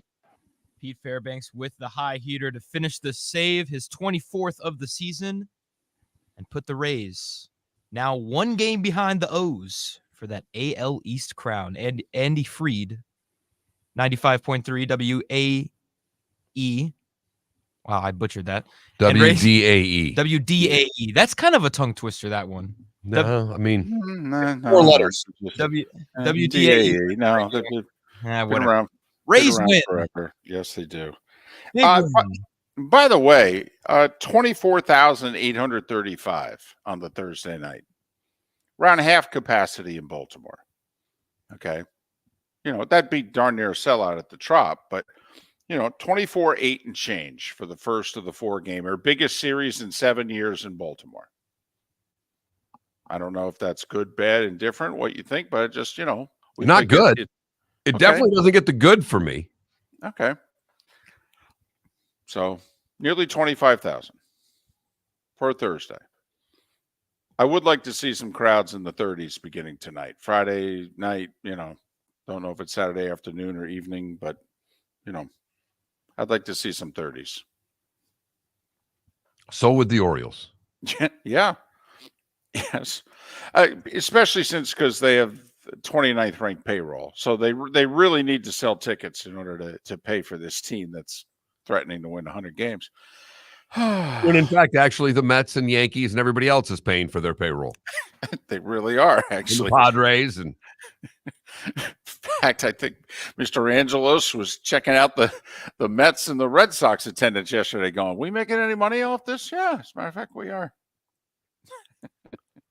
All right. We doing this? we are doing this. It is our time to make our picks. Not sure if you should run the other way or just walk the other way, but you definitely should lean the other way. It's Miller and Moulton's picks right here next on the Florida Sports Network. Hello, friends and family of Southwest Florida. Are you looking to tap into the electric vehicle market? Well, look no further, because we here at Southwest Florida Golf Carts have just what you need. E-bikes, golf carts, LSVs, scooters, and more. Come down and talk with one of our experienced sales reps, have a soda and a smile, and you could be cruising the streets in your new EV today. Stop by the store or visit our website at flgolfcarts.com and enter for a chance to win $100 off your next purchase by answering John's monthly sports question. Ladies and gentlemen, once again. Hi. Excuse me. Hey, the line starts back here. Ma'am, if your party's not here, you're gonna have to go around again. If you had the opportunity to avoid all this, wouldn't you? Salt Live is the official transportation provider of the Miller and Moulton Morning Show, making your trip to and from the airport seamless and stress-free. Salt Live is supported with the help of local partners like the Bayfront Inn. Gather your family and friends and enjoy a leisurely day on the water with a pontoon or deck boat. If you prefer to explore the waterways without a motor, the Bayfront has canoes, standboards, and kayaks. At the end of your journey, enjoy lunch or dinner at the Bamboo Tropical Bar and Grill. The Bayfront Inn, something for everyone on 5th Avenue in downtown Naples. BayfrontInNaples.com. When you need a ride, book with Salt Live Transportation, 308-8686, or book on saltlivetransportation.com. Located on the East Trail, locally owned Naples Tiki Bar and Grill is an outdoor eatery next to the Hitching Post Shopping Center. Island-inspired food with a true tiki theme. The best place in Naples to enjoy the beautiful weather in Southwest Florida. The Naples Tiki Bar and Grill offers a great menu for dine-in or takeout. Enjoy our famous pulled pork, huge burgers, and tiki bar cocktails. Don't miss happy hour every day from 3 to 6 and live music 7 days a week. See you soon at the Naples Tiki Bar and Grill, 11498 Tamiami Trail East. You are listening to Miller and Moulton on the Florida Sports Network.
Played a nice course. It was fun. Good day.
Quick question.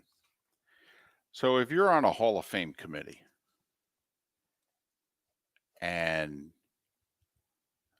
the committee wants to vote someone into the Hall of Fame, but the person that the committee wants to honor refuses the honor, do you go through with the honor? Yes. I'm totally with you. Totally with you. It's not their Hall of Fame. No. That's my opinion. It's a not a great look to not be accepting of that. No. There are certain people that are like, well, I'm not retired yet. You could do it after I retire.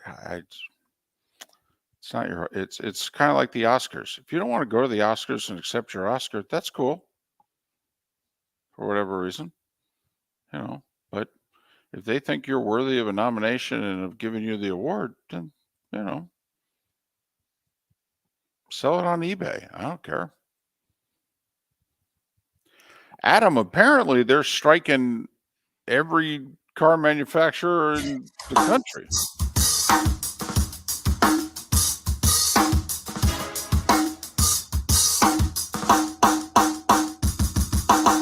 Welcome back to Miller and Moulton, only on the Florida Sports Network.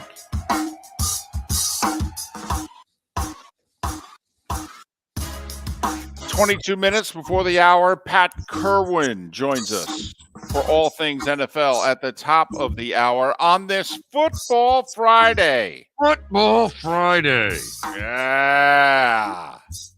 That's what we're talking about. Now's that time.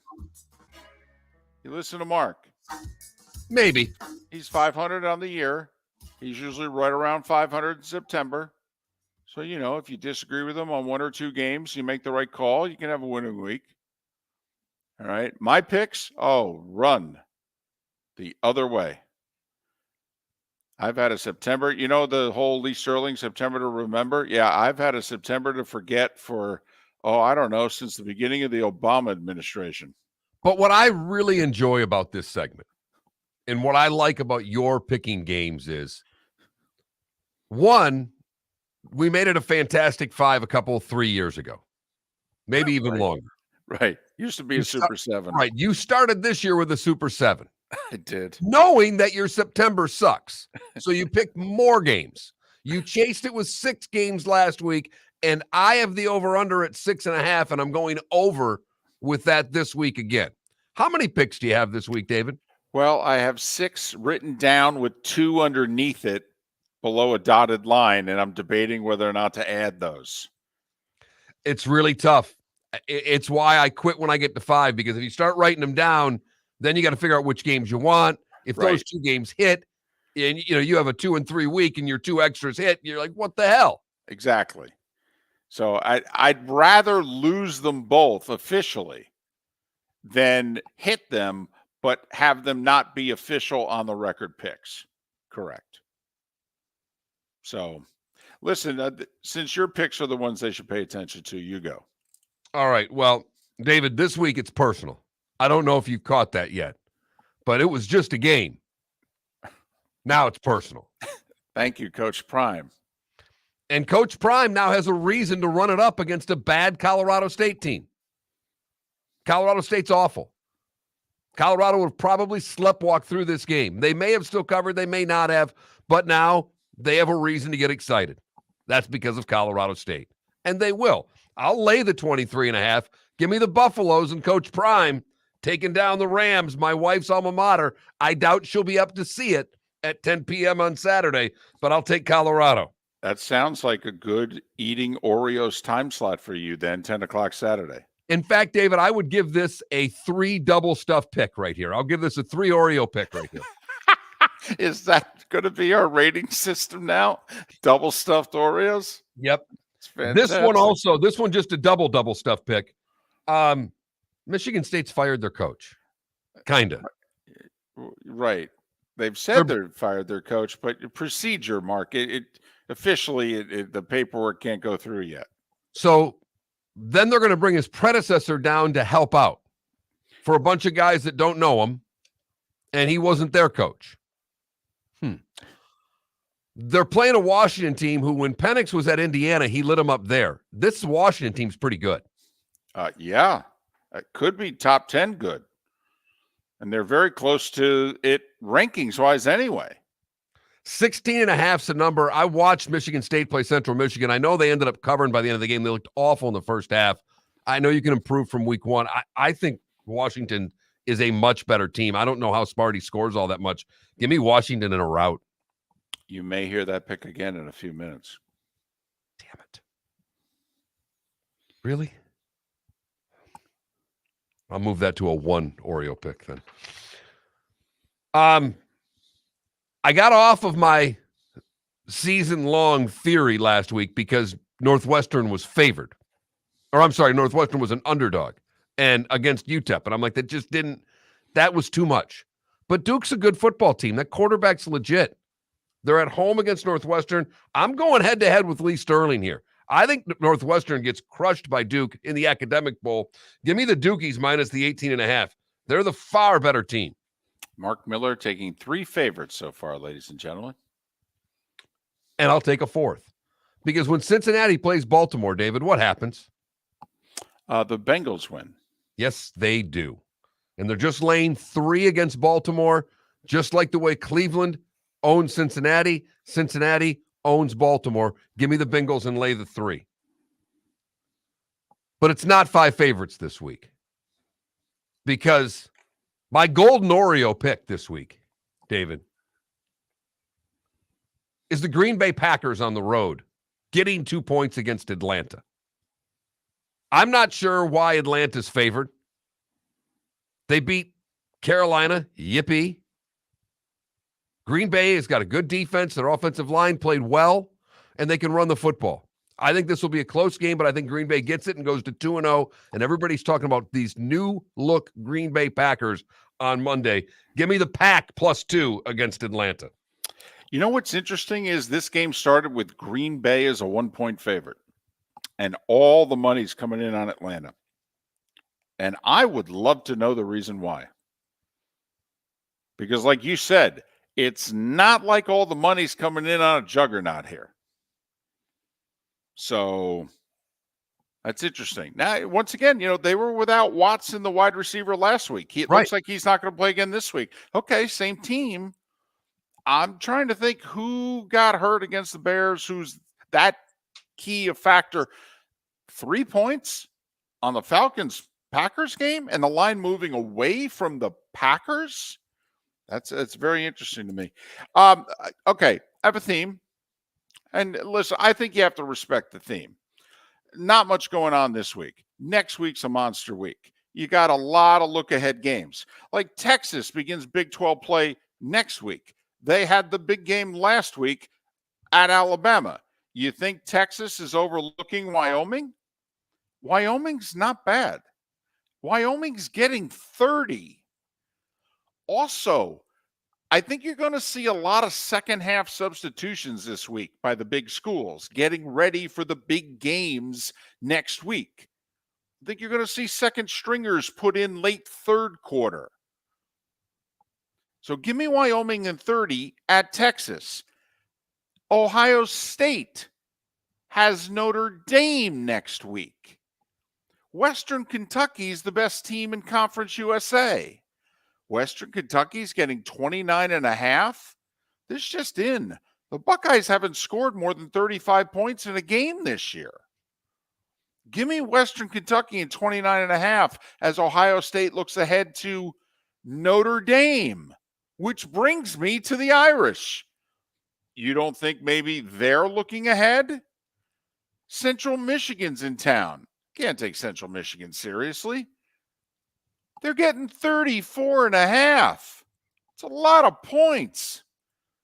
You could be up 5 touchdowns and a late grunter and you lose. So I'm taking Wyoming in 30, Western Kentucky in 29.5, Central Michigan in 34.5. And yes, Mark, Michigan State's in crisis. And I'm betting against them. Sorry.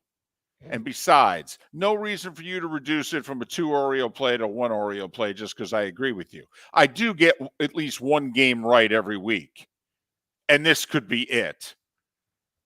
Can't even back me up betting against your alma mater, you blankety blank. And then finally, remember last week I picked the one game out of nowhere? It was like, did he really say Oklahoma State at Arizona State? I don't even know if anybody's playing.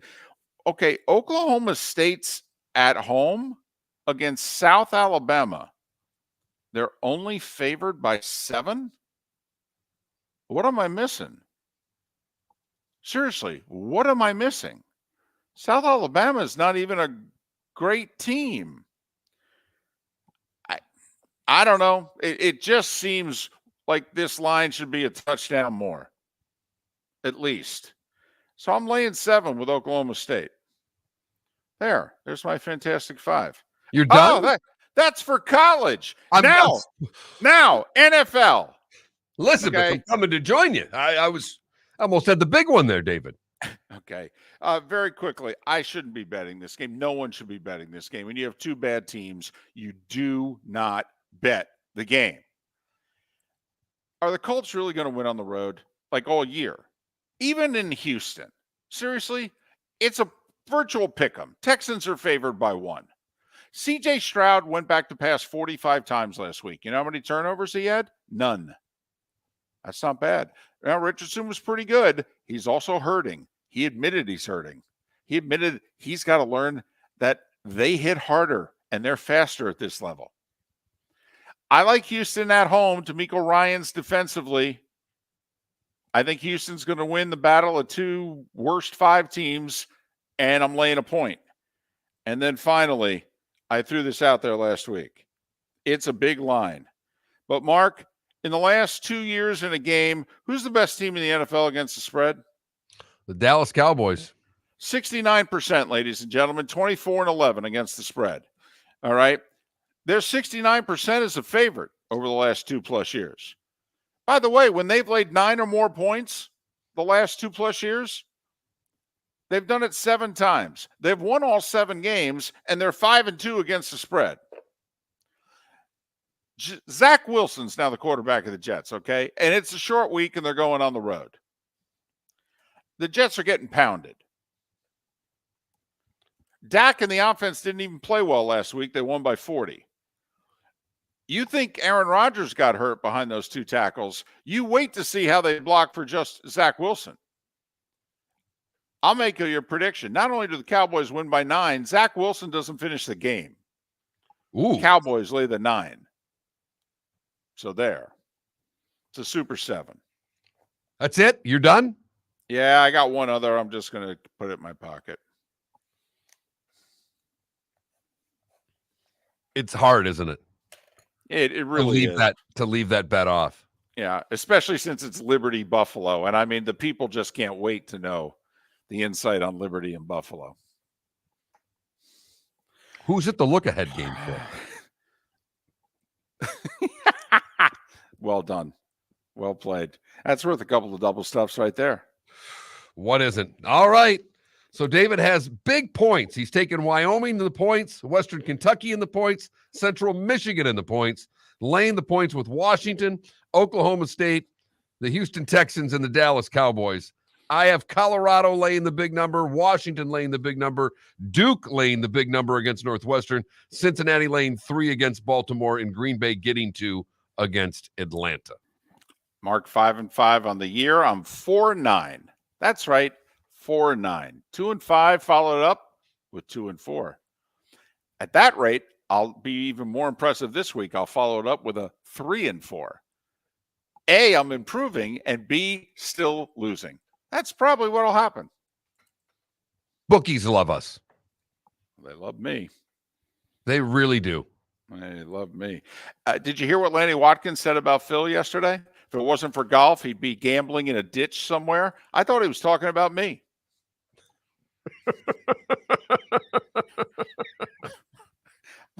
What are you doing talking about me like that?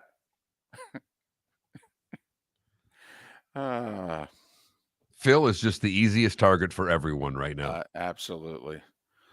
DJ came out and said, you know, if I hadn't gone to LIV, I would have been on this year's Ryder Cup team. He goes, I know that. He said, I talked to Zach Johnson. We're friends. Okay. He basically said you didn't play well enough this year, and he's not wrong. But DJ did say, you know, last time in the Ryder Cup, I was pretty good. And by pretty good, we mean 5-0. Right. So. But Lanny Watkins made a good point. He goes, you know, Phil probably would have been Ryder Cup captain in 2 years. It's coming to Bethpage. They love him in the Northeast, the whole deal. Lanny also thought Phil would have been captain twice. And Lanny also said, I think Tiger's going to be the next Ryder Cup captain. Boy, I know he'll have a lot of interest in that. Well, the interesting part of it is, A, if they want to make him captain and he accepts it. Because if he accepts it, that's him admitting essentially his playing days are done. Oh, and there was video of him chipping the other day, David. I mean, in fact, he was hitting some one-handed chips, so that means he's probably going to win the Masters.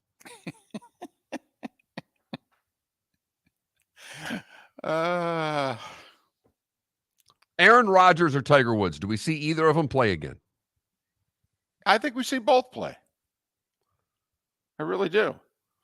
We're not going to see Tiger win, okay, but we'll see him play. I think we'll see Aaron. I think we've seen the last of Tiger Woods. Wow, you could get odds on that one too.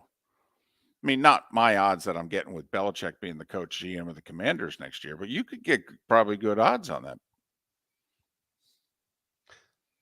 Played golf with the Commanders fan yesterday. He asked me about him. I said, well, just talk to my co-host. Belichick's going to be their head coach next year. Floored him with that one. Pat Kirwan is next. Miller and Moulton, the Florida Sports Network. Visit Jason and Todd at the Diamond District. When choosing something of high value and personal significance, such as a diamond, you want to make sure you're shopping with the best. And the best when it comes to GIA certified diamonds and diamond jewelry is not online. It's not in the malls. And it's not with any of the new pop-up jewelry stores trying to make a go of it here in Southwest Florida. The best place to buy diamonds is with my friends Jason and Todd at the Diamond District, who have made Southwest Florida their home for over 20 years now. The largest selection of GIA certified diamonds is with the Diamond District. The only place you'll find diamonds 8 to 10% over cost is with the Diamond District. America's top bridal designers have chosen the Diamond District to represent their engagement rings exclusively in Southwest Florida. Simply put, the best selection, experience, and best prices are with Jason and Todd at the Diamond District. Visit Jason and Todd at the Diamond District. The law firm of Michael F. Hornung specializes in criminal defense, DUI, personal injury, nursing home claims, and auto accidents. I'm a former prosecutor with over 34 years of experience. The information I know is information you need to know. If you've been arrested for a DUI, time is of the essence to maintain your driving privileges. Call the law firm of Michael F. Hornung for a free consultation. At the law firm of Michael F. Hornung, we are committed to excellence in your representation.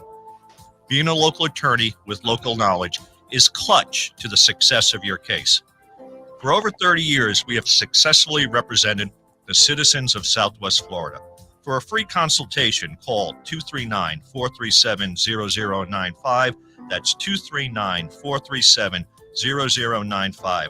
Our offices are conveniently located in Fort Myers. Visit online at mfh-law.com. Hello, friends and family of Southwest Florida. Are you looking to tap into the electric vehicle market? Well, look no further, because we here at Southwest Florida Golf Carts have just what you need. E-bikes, golf carts, LSVs, scooters, and more. Come down and talk with one of our experienced sales reps, have a soda and a smile, and you could be cruising the streets in your new EV today. Stop by the store or visit our website at flgolfcarts.com and enter for a chance to win $100 off your next purchase by answering John's monthly sports question. Located on the East Trail, locally owned Naples Tiki Bar and Grill is an outdoor eatery next to the Hitching Post Shopping Center. Island-inspired food with a true tiki theme. The best place in Naples to enjoy the beautiful weather in Southwest Florida. The Naples Tiki Bar and Grill offers a great menu for dine-in or takeout. Enjoy our famous pulled pork, huge burgers, and tiki bar cocktails. Don't miss happy hour every day from 3 to 6 and live music 7 days a week. See you soon at the Naples Tiki Bar and Grill, 11498 Tamiami Trail East. You are listening to Miller and Moulton on the Florida Sports Network.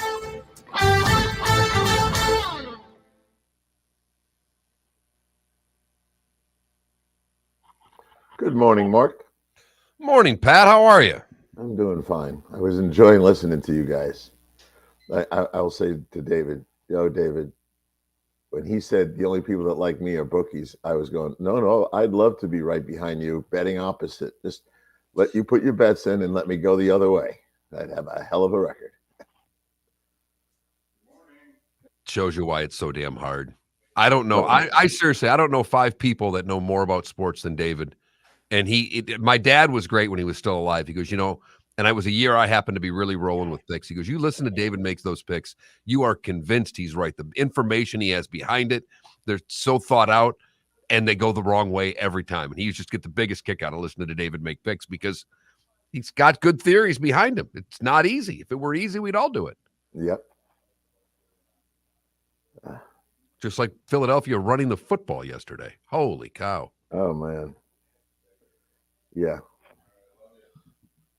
And I know the game ended up getting close at the end, but that defensive front of Philadelphia, that's scary how many guys they have and how much they can just dominate up front when they get after it. They can roll guys through and they have big people. And you know what? They should have even done better considering the injuries in Minnesota. But hey, David, I said, don't be telling me the only people that like you are bookies. I'd love to be behind you on the betting line. Just give me his picks the other way, please. Yeah, exactly. You'd be 9-4 heading into this week. People would call that cheating, but Dan Marino called it research.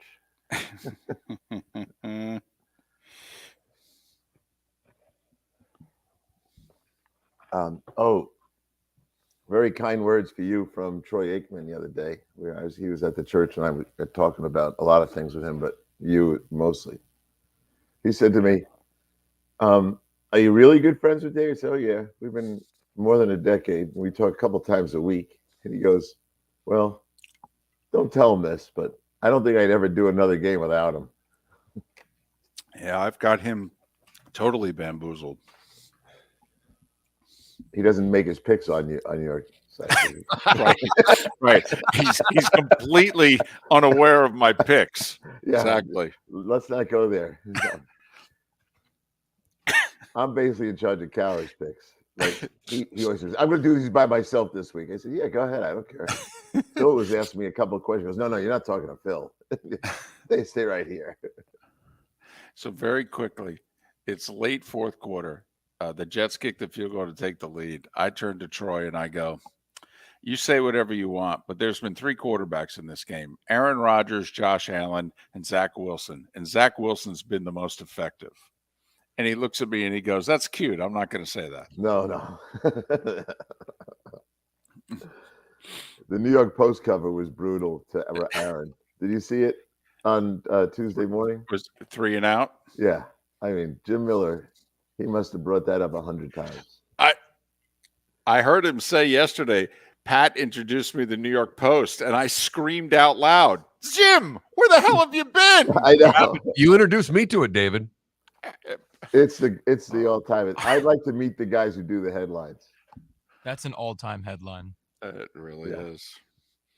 Do not play around. It is. I mean, I don't buy the Post. My wife reads the Post cover to cover every day, but she reads it online. I said, Here we go. Yeah, just print the covers when they're appropriate left.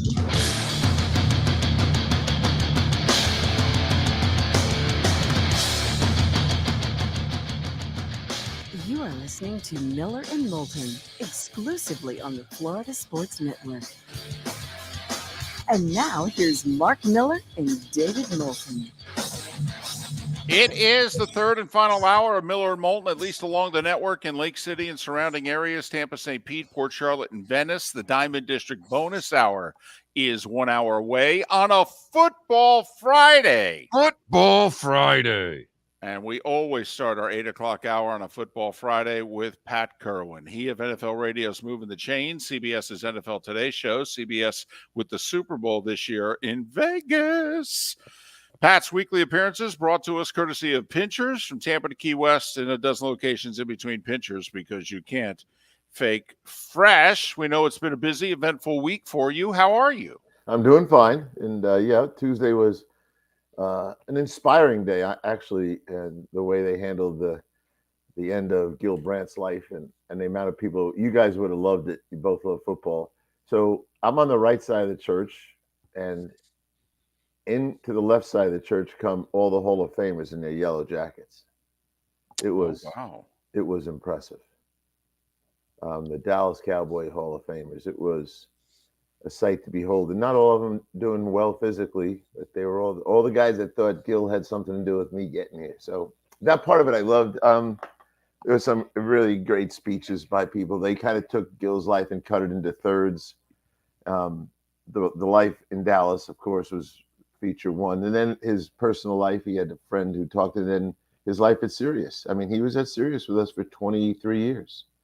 And my point, I was not one of the speakers, but Steve Cohen was. But my point to Steve was he treated Sirius the exact same way he treated Dallas. Let's be the best. Let's be, and he was nonstop trying to recruit callers and everything else and fussing over people. So it was a great day.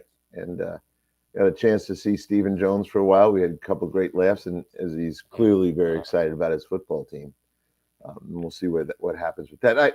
Look, they're going to beat the Jets up. We know that. But it is the battle of the two defenses. And that's the feature of the game. They don't play each other, but both of them would like to be considered. I was talking to a couple of the Cowboys yesterday. We're doing a feature on a couple of them. They want to be known as the best defense. The Jets want to be known as the best defense. And so you do get a chance to think about that. And at the end of the game, people will have an opinion of which one's the best defense. So that's one great reason for me to watch the game, besides how long does Zach Wilson last before you know what happened. I hate to say it, but they need to go get a real starter. The kid, who, Pat? I mean, we talked about. I said I'd call L.A. and ask about Stafford. David said he'd call Minnesota and ask about Cousins. Do you think it's worth making calls like that? Because if not, they're sacrificing the season. Yeah. Well, I don't think it's the contractual issues with Stafford. It's brutal, and the problem would be next year, of course, when you look at it. But it would be mega deal. And I've said this on this show before. Donald always hints about retiring. This is going to be a long, hard season, I think, for the Rams. A little pleasantry to start it, but it's going to be hard. Cooper Kupp may be done with the nerve damage. So if those three guys walked away or got traded or whatever, you're talking about way over $100 million in cap charges. Those contracts are haunting. So don't think him. Cousins, on the other hand, Cousins is going to get a big fat contract next. You see what he's doing right now? The guy's already thrown for over 700 yards, and the three receivers, they're going to be a problem for people. And this is why I thought, I'm looking at that team last night going, where's Dalvin Cook? Thank you. They don't even try to run the ball. I get it with the line injuries, but Madison ain't no Dalvin Cook. And when the three kids, though, Addison, JJ, and Hawkinson, they're on pace for 400 receptions. They can throw the ball around if they ever get their line healthy. So I don't think Cousins going anywhere. No one likes my answer, but the first thing I do is get Carson Wentz in there. Carson Wentz is not a great player. We know that. But he's young. He's athletic. He's been a starter. And they have a running game and a defense. And you could admit, this is Bill Cowher talking to me, because we talked about what do you need? You need a guy that understands what he's surrounded by. And Wilson's not that guy. Yeah, man. And I was a big Wentz guy coming out of college, and I was all over him, and he hasn't been the same player since he got hurt. But Pat, he couldn't handle Philly. You really think he could handle He was the a child. Jets? He was a child then. He's not that. He's sitting at home on his hands and nowhere to go. And they got a nice football team. And they're not bringing Joe Flacco back. That's not going to happen. And you start looking at the list. Matt Ryan is pleasantly retired, in my opinion. Now, you could get him, but I like a guy that can move around a little bit, that's been in big games. No one wanted Baker Mayfield not too long ago. He was failing everywhere he went. What would it cost, by the way, for like a Cousins? Like, let's just say it's a top half of the league starting quarterback. And he played terribly last week. But, what if the Jets or the Titans made the phone call and said, hey, we're ready to play one of our two young draft picks here. We'll give you Tannehill, who also, like Cousins, about $35 million and in the final year of a contract. Okay. I think you'd have to give up a first-round pick to rent Cousins even for the rest of this year. What would you have to give up for Ryan Tannehill?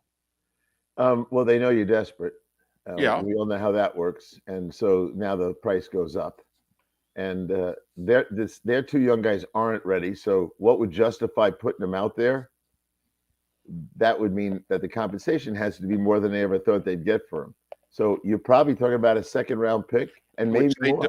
Which they don't have next year also because it's going to go to Green Bay now in the Rodgers deal, which complicates things for the Jets. Yeah, so I'm not a big fan of Tannehill at this point. Did you watch him play the other day? Oof. I said he was terrible. He was. He had 3 interceptions, missed wide open guys. He cost them the game. He did. He was bad. Yeah, so what team has a guy that you just described in that profile that would actually be realistic, that they'd move their guy? When I look around the league, I don't see one. Now, you're not a fan of this guy, and goodness knows the head coach in New Orleans isn't either, but what about Jameis? Oh, I'd be interested in that. Again, they play defense, they run the ball. That sets up the opportunity. But it just can't, but I wouldn't be waiting. That's the other thing. They could have had this whole week. What are you doing? Why are you telling the world Wilson's our guy? And I'm fine with Saleh saying it, Pat. I mean, that's the coach. He's got to say that. But behind the scenes, they have to have been working nonstop on getting something else there, because I don't know what I'm doing here. I'm doing a talk show. I'm not a football expert, but this is 8 games best with that great defense. They're not winning more than 8 games with Zach Wilson, and we all know that. Yeah. And I don't know that I would dig down, and I loved Phillip Rivers at a time, but I'm not going back that way. Not young enough. And I'm more inclined to take Carson Wentz. You know, I know Frank Reich very well. Frank was never going to get rid of Carson Wentz in Indianapolis. That was owner call. Well, his last year forget last year in Washington. His year in Indianapolis when the owner got rid of him, I believe he had 27 touchdowns to 7 interceptions. Thank you. And he got blamed for the last 2 losses in which he was not the worst player on that offense. In fact, he might have been one of the best players who was on the field for the Colts those final 2 games. Keep talking, Wentz's agent. Keep talking, Wentz's agent. No, listen, last year, though, he looked like he was shot. But 2021, the 2021 Carson Wentz would take the Jets to the playoffs easily. Isn't that the goal here? Isn't that what we got to do? Salvage the season. We've invested all this other, so we have a lot of talent on the roster. Anyway, enough of that thing. They'll do what they're doing, but to come right out and say, he's our guy. Why? He never did anything to earn that. All right, Pat, what surprised you most? Tua throwing for 466 or the fact he didn't get touched the whole damn game? He didn't get touched the whole game. You know, when you got Tyreek and you're throwing bombs and he's catching them and running 22 miles an hour, I think guys like him, we never said Tua couldn't throw the ball. We just said he can't stay healthy. And they did it without their left tackle. That's the impressive part. Armstead doesn't play, and those guys. I looked at when he did. He had not played a lot of games in 2 years with Tua. He played 14 games in 2 years. He was healthy just for 14, but he wasn't there. They had to move up backups, and he doesn't get sacked. That's impressive. But what's not impressive is their defense. And I want to hear, they're still learning the system. Man, in pro football, if you're not ready to play defense early, look at how good defenses were. You can get a defense ready in a month. I don't want to hear. And by the way, the defensive coordinator, Vic, didn't say it. It's the fans. Oh, no, they're still, fine tuning it. You gave up 34 points. Well, Tua can't 36. He can't do it two- every week. Gave up 225 yards rushing. I mean, to a team that sometimes is guilty of not even sticking with the run. I mean, Wilkins is trying to get $25 million a year. He wasn't worth 2 on Sunday. Thank you. So it'll be interesting this week. I'll probably take them anyway against the Patriots, but the Patriots, they play pretty good defense. They are going to make it a little different story. When they hold the Eagles to 250 yards of total offense, there's something there. They'll make the game hard. And that's where I'm looking for Miami. Are you going to be any good on defense? You're playing Mac Jones and the boys. This is where you better look good. All right. Well, Pat, as we look at that this week, when you look at the Chiefs and the Jags, interesting game, but Kelsey's back. Jones is back. So, Kansas City's got their players in there. And the Jags are a little banged up on the offensive line, probably what the Chiefs needed. Yeah, and I don't know when they say Kelsey's back. Let's start right there. I don't know what that means. When I heard how many liters of blood, cc's of blood they took out, 45 cc's of blood out of the knee, Dr. Chow said, "Oh yeah, he'll feel better. That's what happens when they drain those things." But he goes, that bone bruise will start bleeding again. He goes, I would think he's not going to be near 100% for 3 weeks. Okay, they'll leave that in the back of your mind, because last year in that championship game, he caught 14 against Jacksonville in that playoff game. Excuse me. I like Mahomes off a loss, and I think the great ones are always really good off a loss. Now, he's like 17-3 or 18-2, some crazy number. I like him off a loss in a game like this. Now, does anyone know how to catch? Because Kadarius Toney, he's got the worst drop rate in the NFL. 1 every 10 throws to him in his career. 1 every 10 throws in his career is a drop. So the other day was just the Giants saw that guy too. Well, yeah, it's a good thing that when DeAndre Hopkins called the Chiefs, that apparently they didn't return the call, that they didn't need him. He's Pat Kirwan, SiriusXM's NFL Radio. Moving the Chains is the show. It's 3 to 7 Monday through Friday. It's 2 to 5 on Saturdays. And he's also you should call in on Saturday. Right. We talk a lot about gambling. You need to get involved. I need to learn David something. from Florida. Hey, what's up? Who you like this week, Dave? More with Pat next. Hello, friends and family of Southwest Florida. Are you looking to tap into the electric vehicle market? You Well, set look no that up, further, not 'cause me. We here at Southwest Florida Golf Carts have just what you need: e-bikes, golf carts, LSVs, scooters, and more. Come down and talk with one of our experienced sales reps. Have a soda and a smile, and you could be cruising the streets in your new EV today. Stop by the store or visit our website at flgolfcarts.com and enter for a chance to win $100 off your next purchase by answering John's monthly sports question. The law firm of Michael F. Hornung has successfully represented the citizens of Southwest Florida for over 30 years. As a former prosecutor, the information I know is information you need to know.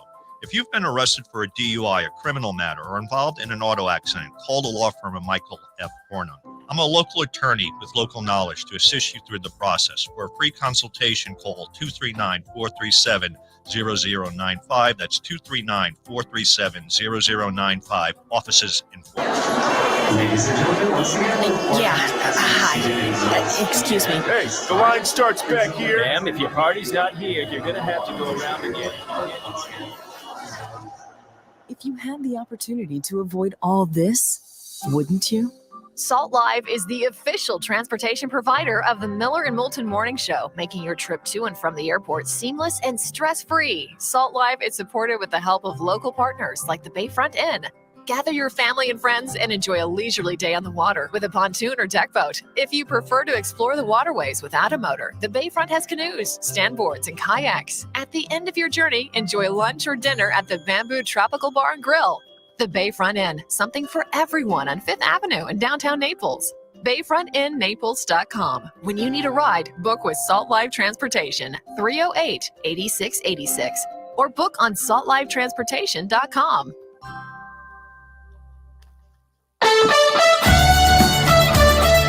You are listening to Miller and Moulton on the Florida Sports Network.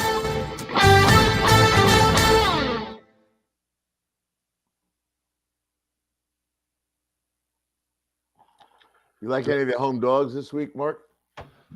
Home dogs. I like one road dog. I like the Packers. Yeah. The home dogs are Atlanta, so that's out for you. Arizona, no. The No. Rams, no. No. New England, no. Jacksonville's interesting, but I'm scared because their offensive line's bagged up. Yeah. I do like Jacksonville. I like the Steelers Monday night as a home dog. Yeah.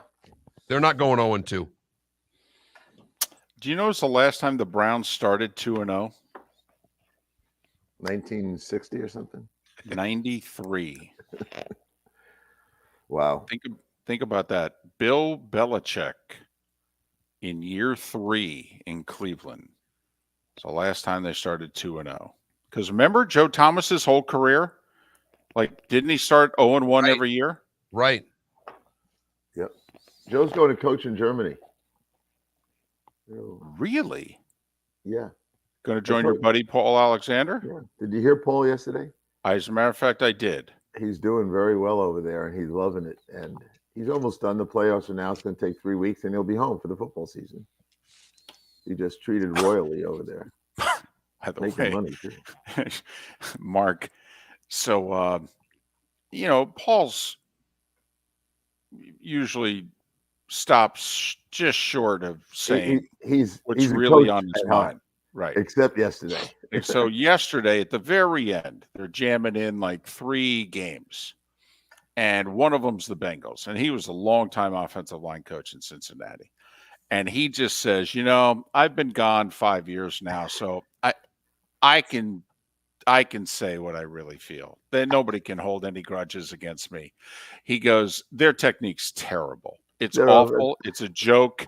And he starts ripping their offensive line play and the coaching specifically that they're getting on their offensive line. And he said they're going to get that quarterback killed. Yeah. He held back nothing. Nothing about the Bengals. Wow. Yeah. Yeah. What was the one line? Was it the Bears or whatever? And he was talking about how the guys they turn around all the time. Their butts are facing the line of scrimmage. Okay. And I forget, or it was the Steelers maybe. And, against the Niners, he's like, I don't know what the hell they were doing. He was ripping the Bears, and he said,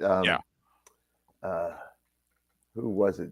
He said one of the guys on the line taught him how to get the guy turned. He goes, and all of a sudden they got 3 guys turning guys around. So, well, there was somebody that told us that's close to someone that talks to the Bears a lot that they were going to be a bad football team this year.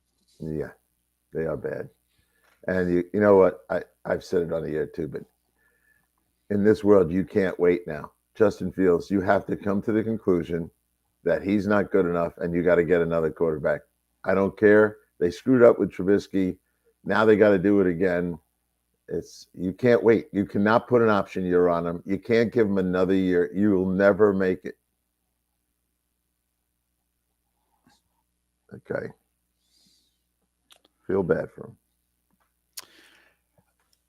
Yeah, I have to admit, I don't think they've done him a whole lot of favors, but they at least got him a couple receivers this year.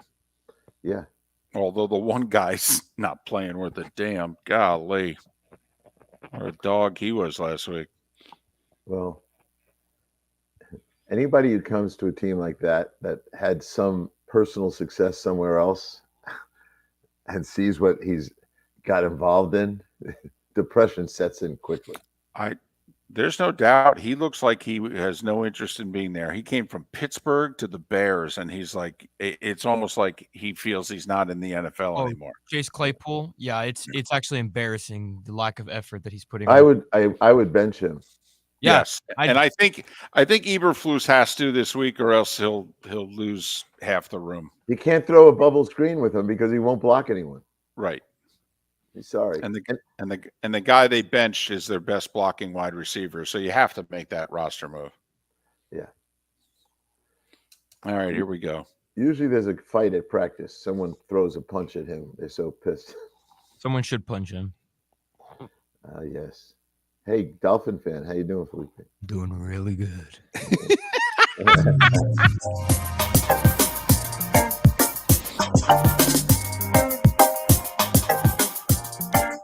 Welcome back to Miller and Moulton, only on the Florida Sports Network. Our remaining moments with Pat Kirwan. He of NFL Radio's Moving the Chains, 3 to 7 weekdays, 2 to 5 on Saturdays.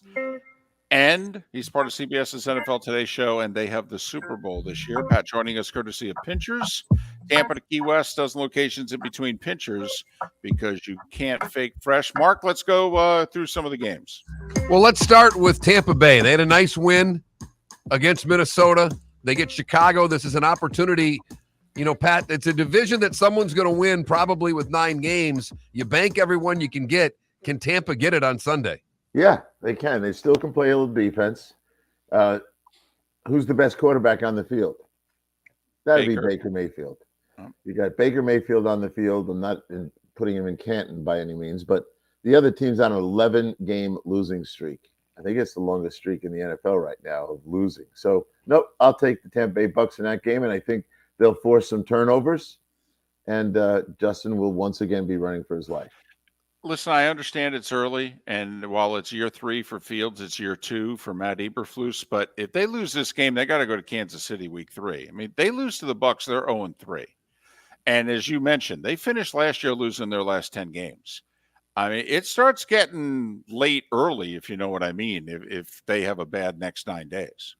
Absolutely, and it can all fall apart quickly, which is kind of what we thought might happen to them. You want to hear Todd Bowles' description of Baker Mayfield? That was priceless. He said, "Tell me about Baker, Coach." And he says, "He'd stick his face in a fan if I asked him to."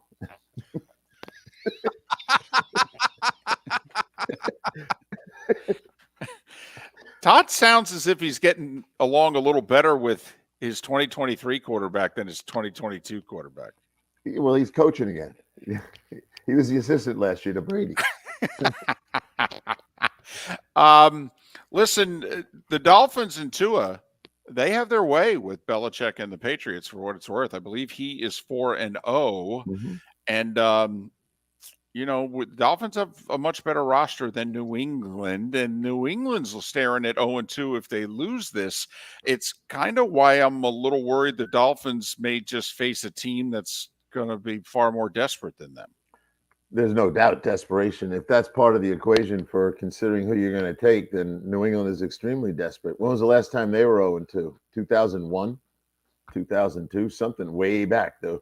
They don't start out 0-2 very often in the and I think it was the first year Belichick took over. And since I think I think they were 0-2 in 01 because Brady took over for Bledsoe. I think they started 0-2, 1-3 that year.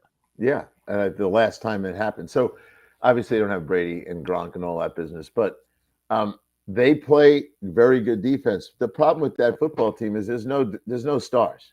Judon's a very good player, but there's nobody who people are buying their jerseys, if you know what I mean. So they play hard. They play good defense. They will play a sound game. But you got to cover Tyreek, and I don't see anyone out there that's going to do that. Curious what you think about Baltimore and Cincinnati. Cincinnati was awful last week, but Baltimore in the win didn't do anything that was that impressive, Pat. No, and Baltimore's wounded, right? They've got injuries, and they had 4 key players that didn't practice most of the week. So, and Baltimore gets the injury bite all the time. Cincinnati, they went 0-2 last year, and when you watch, I know you guys watch, when you watch Joe, to me, Dr. Chow and I talked about it, that calf cannot be near ready to go because those overthrows, the ball was just didn't even look like passes. It just looked like he was trying to get it out of his hand. So they're not 100% ready. Baltimore, when Lamar plays. Oh, by the way, Lamar, that new offense. Does that look like the old offense? Because I told you, this guy's going to run. He will run his way to another win.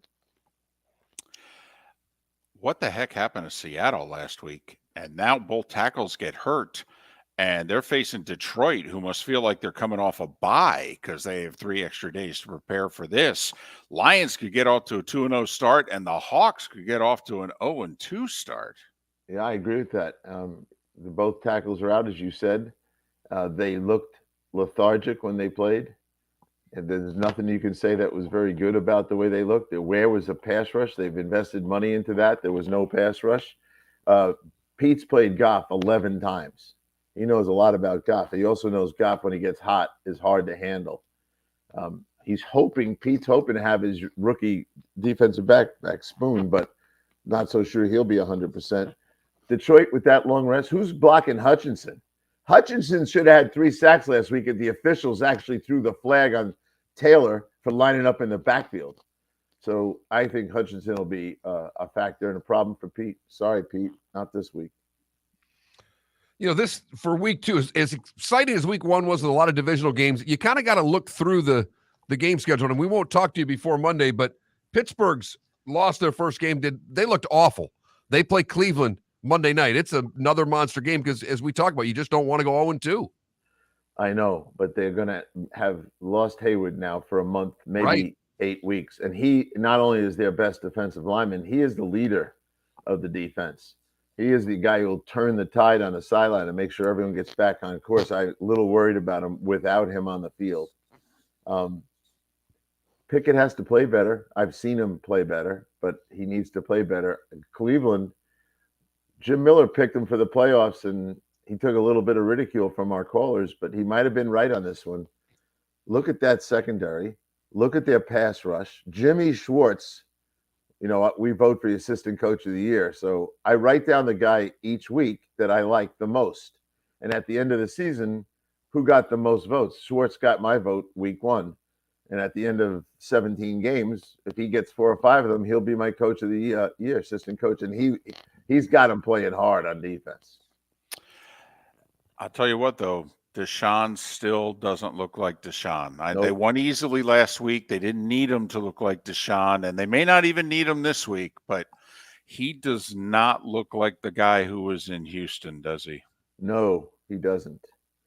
So he's under 30. Maybe it shows up a few weeks from now, but right now I can only agree with you. He doesn't look that way.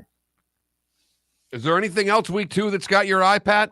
Yeah, one game, and I think you and I will differ on it, but I am still on and I think I can get David on my side in this. Green Bay at Atlanta. Now, who cares about that game? Me.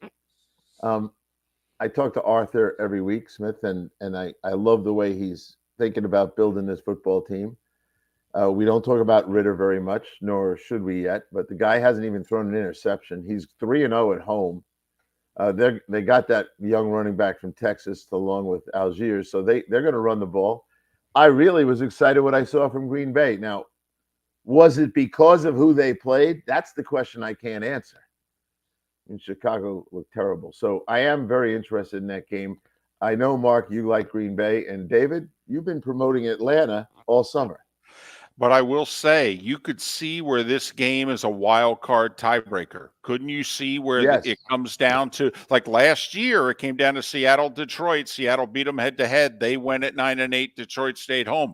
Couldn't you see a scenario, guys, where these two teams finish 9-8 and the winner Sunday goes? Yeah, these games haunt you at the end of the year. And that's why when Mark asked me, I have real interest in watching that game. And I got them all on, but it's not our game, but I will be paying very close attention to it. Because I'm going to answer, the one question is, who's for real? And we don't really think either one's like a major contender, but one of them is going to come out of this with a little bit of a record, 2-0, and on their way to being a conversation piece. And in the Falcons' case, Mark, they played 2 losing teams from last year at home to start the year. I think they almost feel like they should start 2-0. Meanwhile, could the Packers start 2-0 with 2 road wins? Yeah. Jordan Love would come home. He'd get treated like he's Favre Rodgers when he runs out of that tunnel if they win Sunday. Well, he's already done damage number 1. He's destroyed the Chicago fan base. They think the third guy just showed up. Yep. I called it the Holy Trinity, and the Bear fan didn't like it. Here they go. The Holy Spirit just showed up. He's Pat Kirwan, and he joins us Tuesdays and Fridays courtesy of Pinchers. Miller and Moulton make their NFL picks next. Located on the East Trail, locally owned Naples Tiki Bar and Grill is an outdoor eatery next to the Hitching Post Shopping Center. Island-inspired food with a true tiki theme. The best place in Naples to enjoy the beautiful weather in Southwest Florida. The Naples Tiki Bar and Grill offers a great menu for dine-in or takeout. Enjoy our famous pulled pork, huge burgers, and tiki bar cocktails. Don't miss happy hour every day from 3 to 6 and live music 7 days a week. See you soon at the Naples Tiki Bar and Grill, 11498 Tamiami Trail East. The law firm of Michael F. Hornung specializes in criminal defense, DUI, personal injury, nursing home claims, and auto accidents. I'm a former prosecutor with over 34 years of experience. The information I know is information you need to know. If you've been arrested for a DUI, time is of the essence to maintain your driving privileges. Call the law firm of Michael F. Hornung for a free consultation. At the law firm of Michael F. Hornung, we are committed to excellence in your representation. Being a local attorney with local knowledge is clutch to the success of your case. For over 30 years, we have successfully represented the citizens of Southwest Florida. For a free consultation, call 239-437-0095 That's 239-437-0095. Our offices are conveniently located in Fort Myers. Visit online at mfh-law.com. Hello, friends and family of Southwest Florida. Are you looking to tap into the electric vehicle market? Well, look no further because we here at Southwest Florida Golf Carts have just what you need. E-bikes, golf carts, LSVs, scooters, and more. Come down and talk with one of our experienced sales reps, have a soda and a smile, and you could be cruising the streets in your new EV today. Stop by the store or visit our website at flgolfcarts.com and enter for a chance to win $100 off your next purchase by answering John's monthly sports question. You are listening to Miller and Moulton on the Florida Sports Network.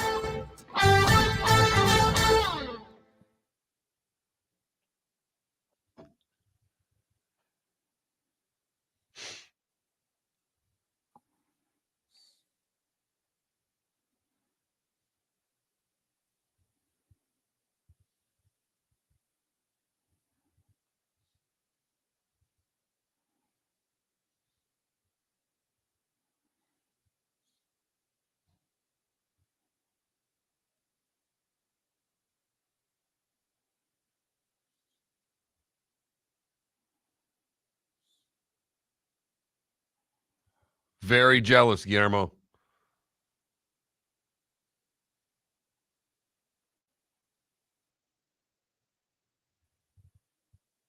I know fall is starting to come in a lot of places, not here. Although last night at soccer, it was not awful after the sun went down. I will honestly say that it was not awful. It was bearable. But it was hot on the golf course yesterday.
You know what?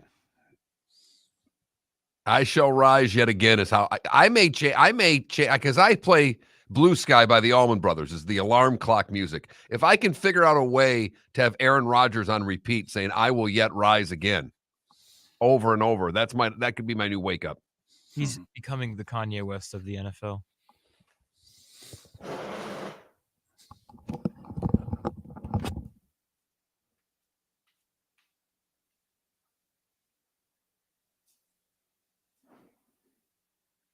Yinzer, you don't like Heinz Field?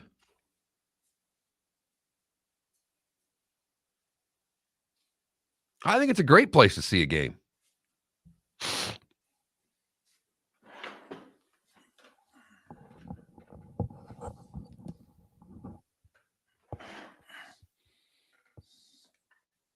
I will be there on December the 23rd or 4th or whenever the hell they play the Bengals. I love the passion that Eagles fans have and the dedication they have to their team. Man, are they just a bunch of blankety blanks. Did you see the guy who showed up at 4:30 a.m. yesterday? I did. Brother, don't you have work? Said DeAndre Swift was going to have a big game and the Eagles were going to win by 6. Yeah, he did say that. 4:30 a.m. being interviewed by local news.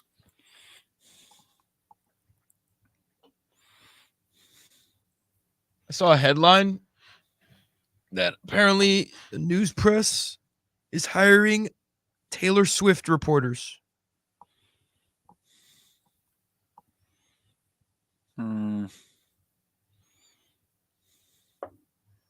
It's amazing.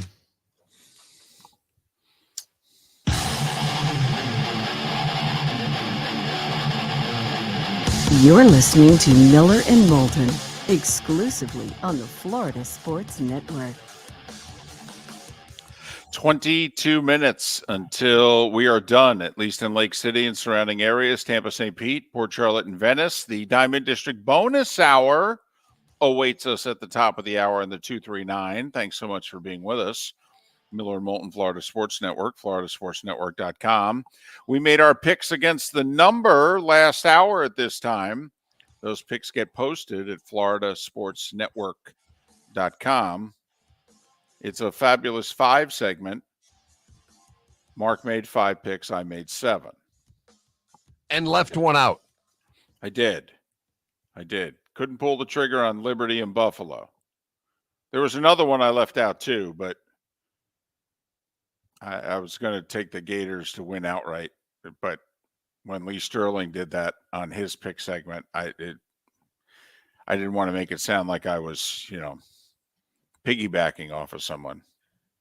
Well, I know you write these down before the show starts, so you can have both of them. Nope. If the Gators win, and you didn't pick it. Well, I did on another radio show, though. There's a recording of it somewhere else. I'll get it. I will get it, and I will air it Monday, and I will say, "See, as I told you." And you'll be like, oh, you told us what? I'm like, come on, go with it, buddy, partner. Have my back. Yeah. I was just thinking if the Gators win and you pick them ever again, Gator fans going to flip out. So for the record, last year, do you know how many teams were 2-0? Just 2-0 last year. 6. Nice. Great guess. All 6 made the playoffs. So, do you keep that in mind when you're making your picks this week? By the way, last year there were only 5 0-2 teams. Should have been 6. 2 teams were 0-1-1.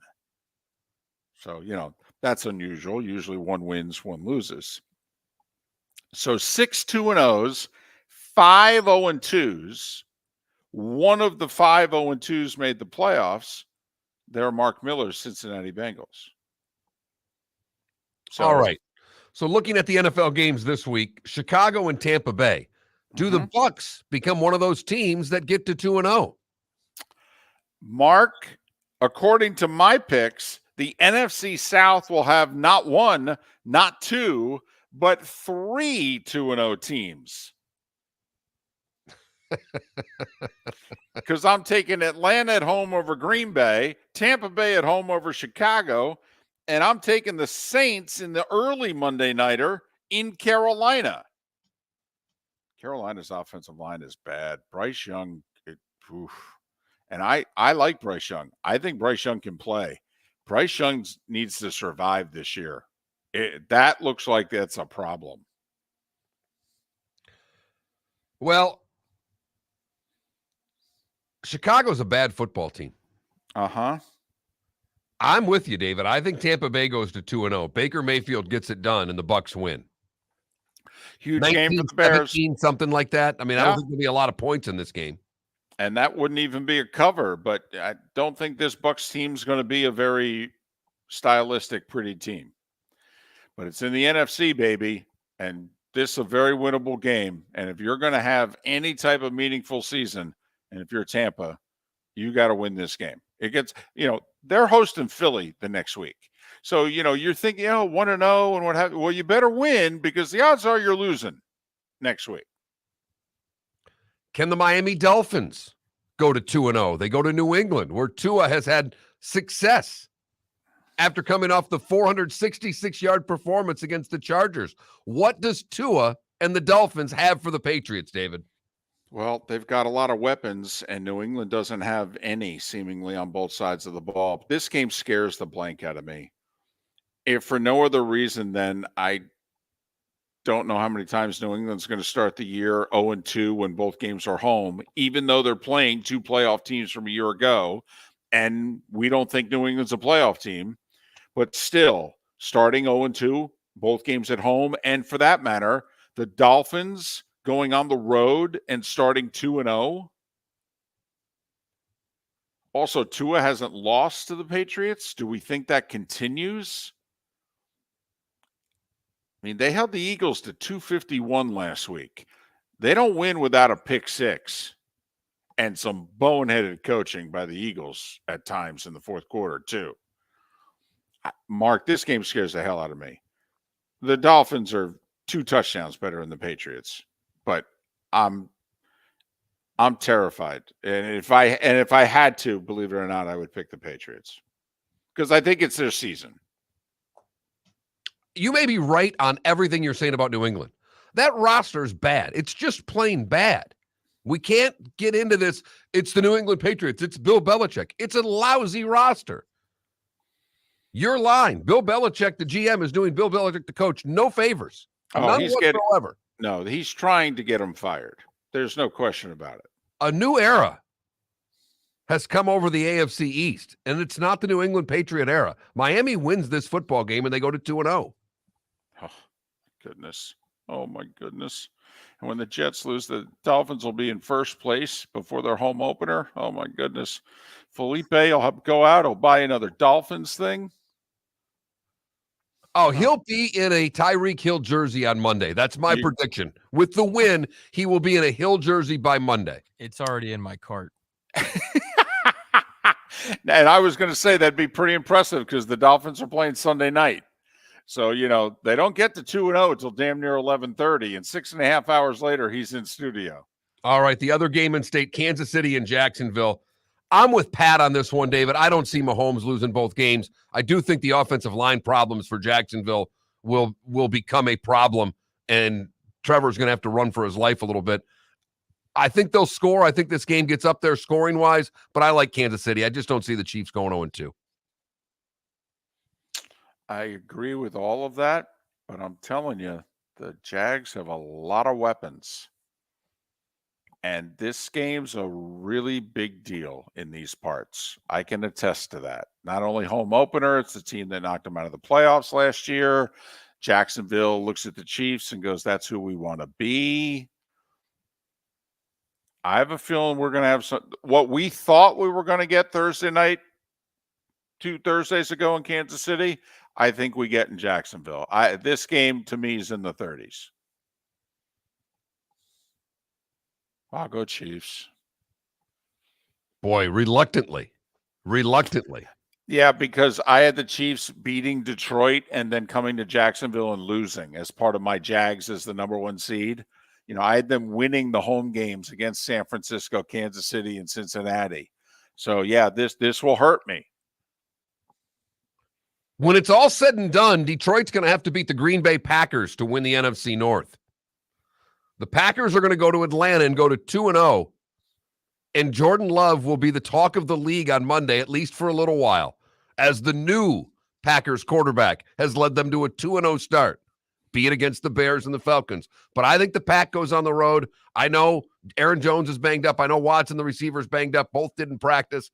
I don't care. Give me the Packers in this game. Yeah, I'm going to take Atlanta. I think the injuries favor Atlanta. I also think playing on turf, I think Atlanta's a much faster team than Green Bay. And I think Bijan Robinson could be the difference. And they actually threw 2 passes to Kyle Pitts last week. I think we'll see more of that. Give me Atlanta 24-20. Well, this is a game everybody's excited about. Indianapolis at Houston.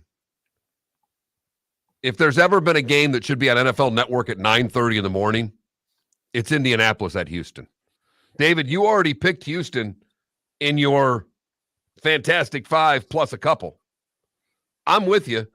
I think that these two teams are battling, well, for a top 5 pick. This could determine who has the earlier pick in the first round, but I'll take Houston in the battle of the two awful teams. I will say neither team ran the ball worth a damn last week. I mean, the Colts ran for 65 yards, half of them from Richardson, and the Texans only ran for 72. Here's the problem. Houston at least has running backs on the roster. Literally, the Colts running back room is the worst in the NFL right now. It's embarrassing. And Richard's going to come in a little banged up, but he's going to want to run less. I think Houston and D'Amico Ryans can defend them. The spread's a point, so you're just picking a winner.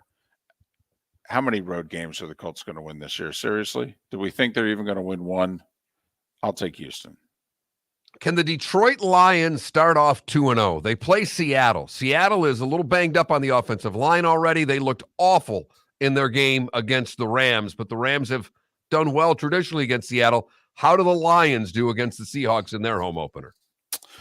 If the Seahawks couldn't get pressure against the Rams offensive line, how in the world is the Seahawks going to do anything to Detroit? And we could just keep on going down the line. And then Seattle's playing without their 2 tackles. Do you know what the Lions have? Edge pass rushers. And they got 3 extra days of rest and no travel. And Mark, you know, because you've been to Ford Field. I mean, usually the only guaranteed sellout and semi-raucous crowd is Thanksgiving Day. They are going to be playoff-like in Ford Field. Honestly, they have not been this excited about the Lions since Bill Clinton was president and Barry Sanders was an active player. David, you're wrong. They've never been this excited about the Lions. And I'm not kidding. And I was still in Michigan when Barry Sanders was there. There was never a hype train behind the Detroit Lions the way the hype train is behind this team. The Lions go 2-0 and beat Seattle. I agree. The Chargers go to Tennessee. Tennessee looked awful in their week 1 loss. The Chargers looked terrific offensively. They couldn't stop anybody. The good news is they get to play Ryan Tannehill this week. You know, the Titans are on quite a losing streak here. They were like 7-3 last year. 7-4 or something like that. Lost their last 6 or so last year, and then they lost a very winnable game in New Orleans. The Chargers are better. I mean, the Chargers have a roster that's top 6 in the NFL. Now, the coach is terrible, and the quarterback's not as good as people say he is, but give me the Chargers. Yeah, Eckler missed the last 2 practices. One was personal reasons. The other one was an ankle, apparently. I don't think that matters. Chargers get this done on the road in Tennessee. I've already picked Cincinnati in my Fantastic Five to beat Baltimore. My question, David, is do you agree with me on the Bengals, who have had great success against Baltimore? I do, although I have to admit the Bengals have been slow starters 3 of the last 4 years, including 0-2 last year. And the Ravens did outplay them in Cincinnati in the playoff game last year. I don't like the transition early for Todd Monken with Lamar Jackson. I think it will work out long-term, but it didn't work well last week. They were playing an inferior opponent. That's the only reason they won. Obviously, there's nowhere to go but up for the Bengals, and Cincinnati's got to be a little desperate. Buffalo and Vegas. Buffalo, I don't know if you can emphasize just how bad the offense was last week.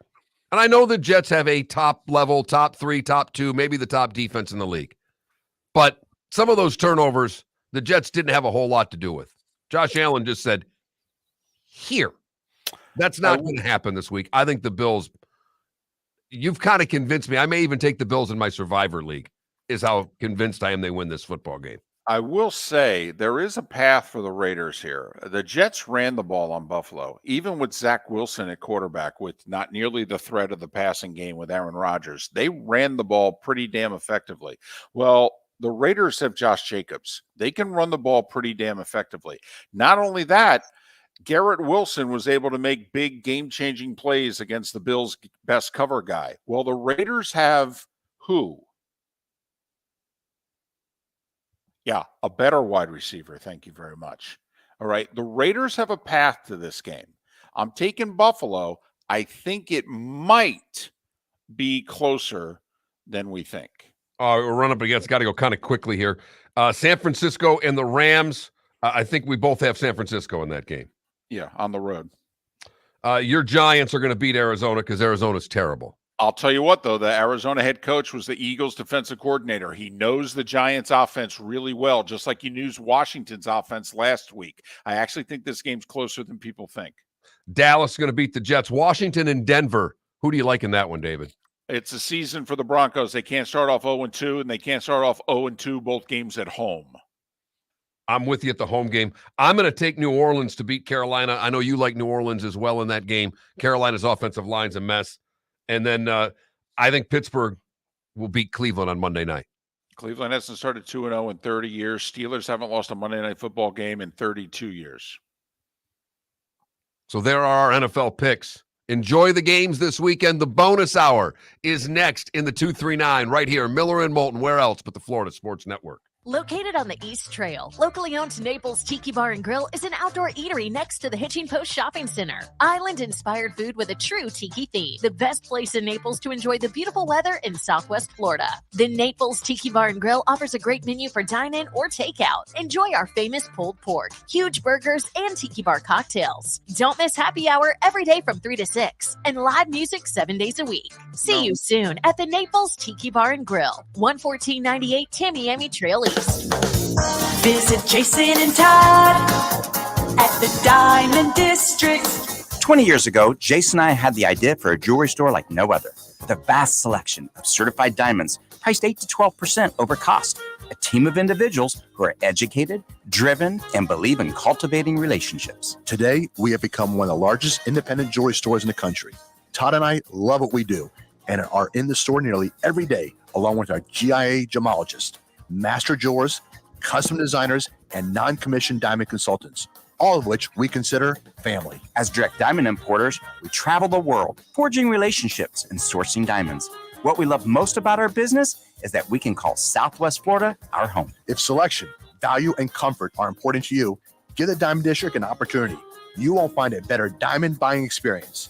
Todd and I look forward to shaking your hand and welcoming you to our Diamond District family.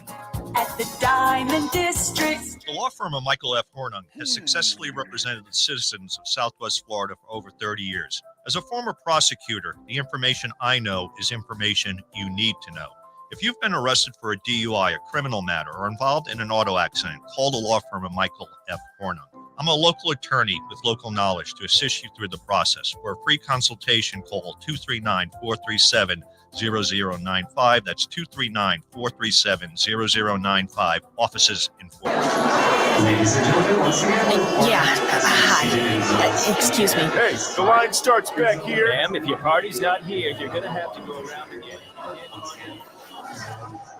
If you had the opportunity to avoid all this, wouldn't you? Salt Live is the official transportation provider of the Miller and Moulton Morning Show, making your trip to and from the airport seamless and stress-free. Salt Live is supported with the help of local partners like the Bayfront Inn. Gather your family and friends and enjoy a leisurely day on the water with a pontoon or deck boat. If you prefer to explore the waterways without a motor, the Bayfront has canoes, standboards, and kayaks. At the end of your journey, enjoy lunch or dinner at the Bamboo Tropical Bar and Grill. The Bayfront Inn, something for everyone on 5th Avenue in downtown Naples. BayfrontInNaples.com. When you need a ride, book with Salt Live Transportation, 308-8686, or book on saltlivetransportation.com.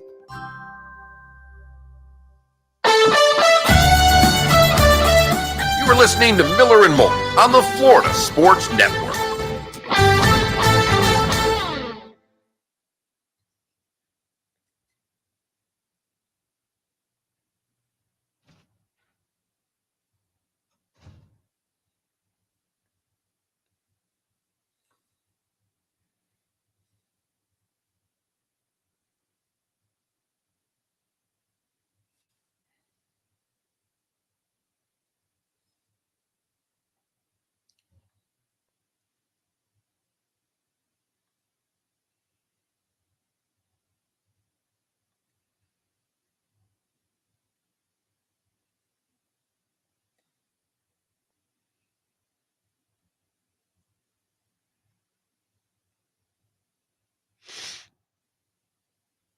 gotta love a guy whose email address is literally football pool. And that's what you want. You don't want a person's name on there. You want it to be football pool.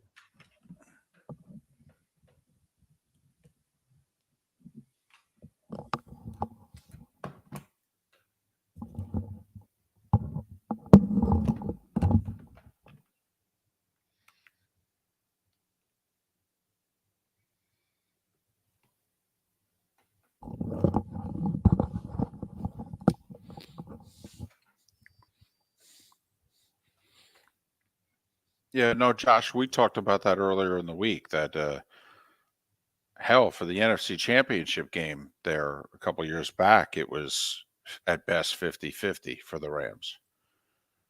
And that regular season games are 60-40, 2-1 Niners.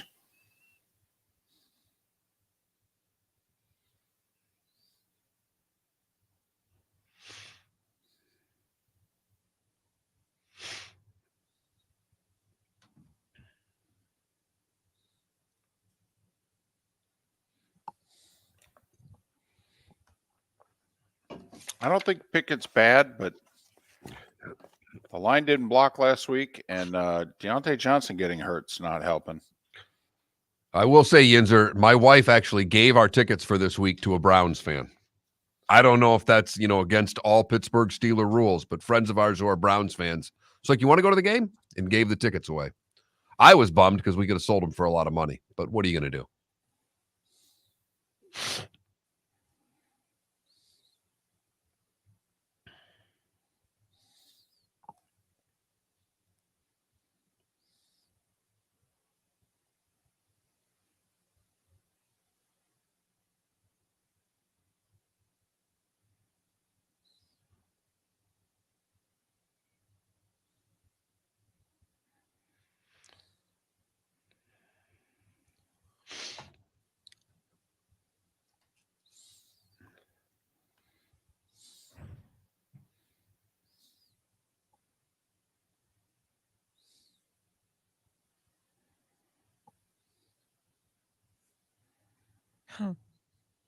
Al Michaels called Lincoln Financial Veterans Stadium.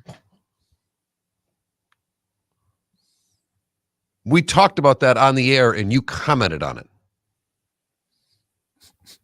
Like you actually spoke about this in our show today. About Al Michaels. No, I didn't. Go listen to the first hour. I'll bet you whatever you want to bet. I'll bet your truck against mine. I actually don't think I said Al Michaels once today. Until right now. We literally talked about it, and you chimed in the conversation.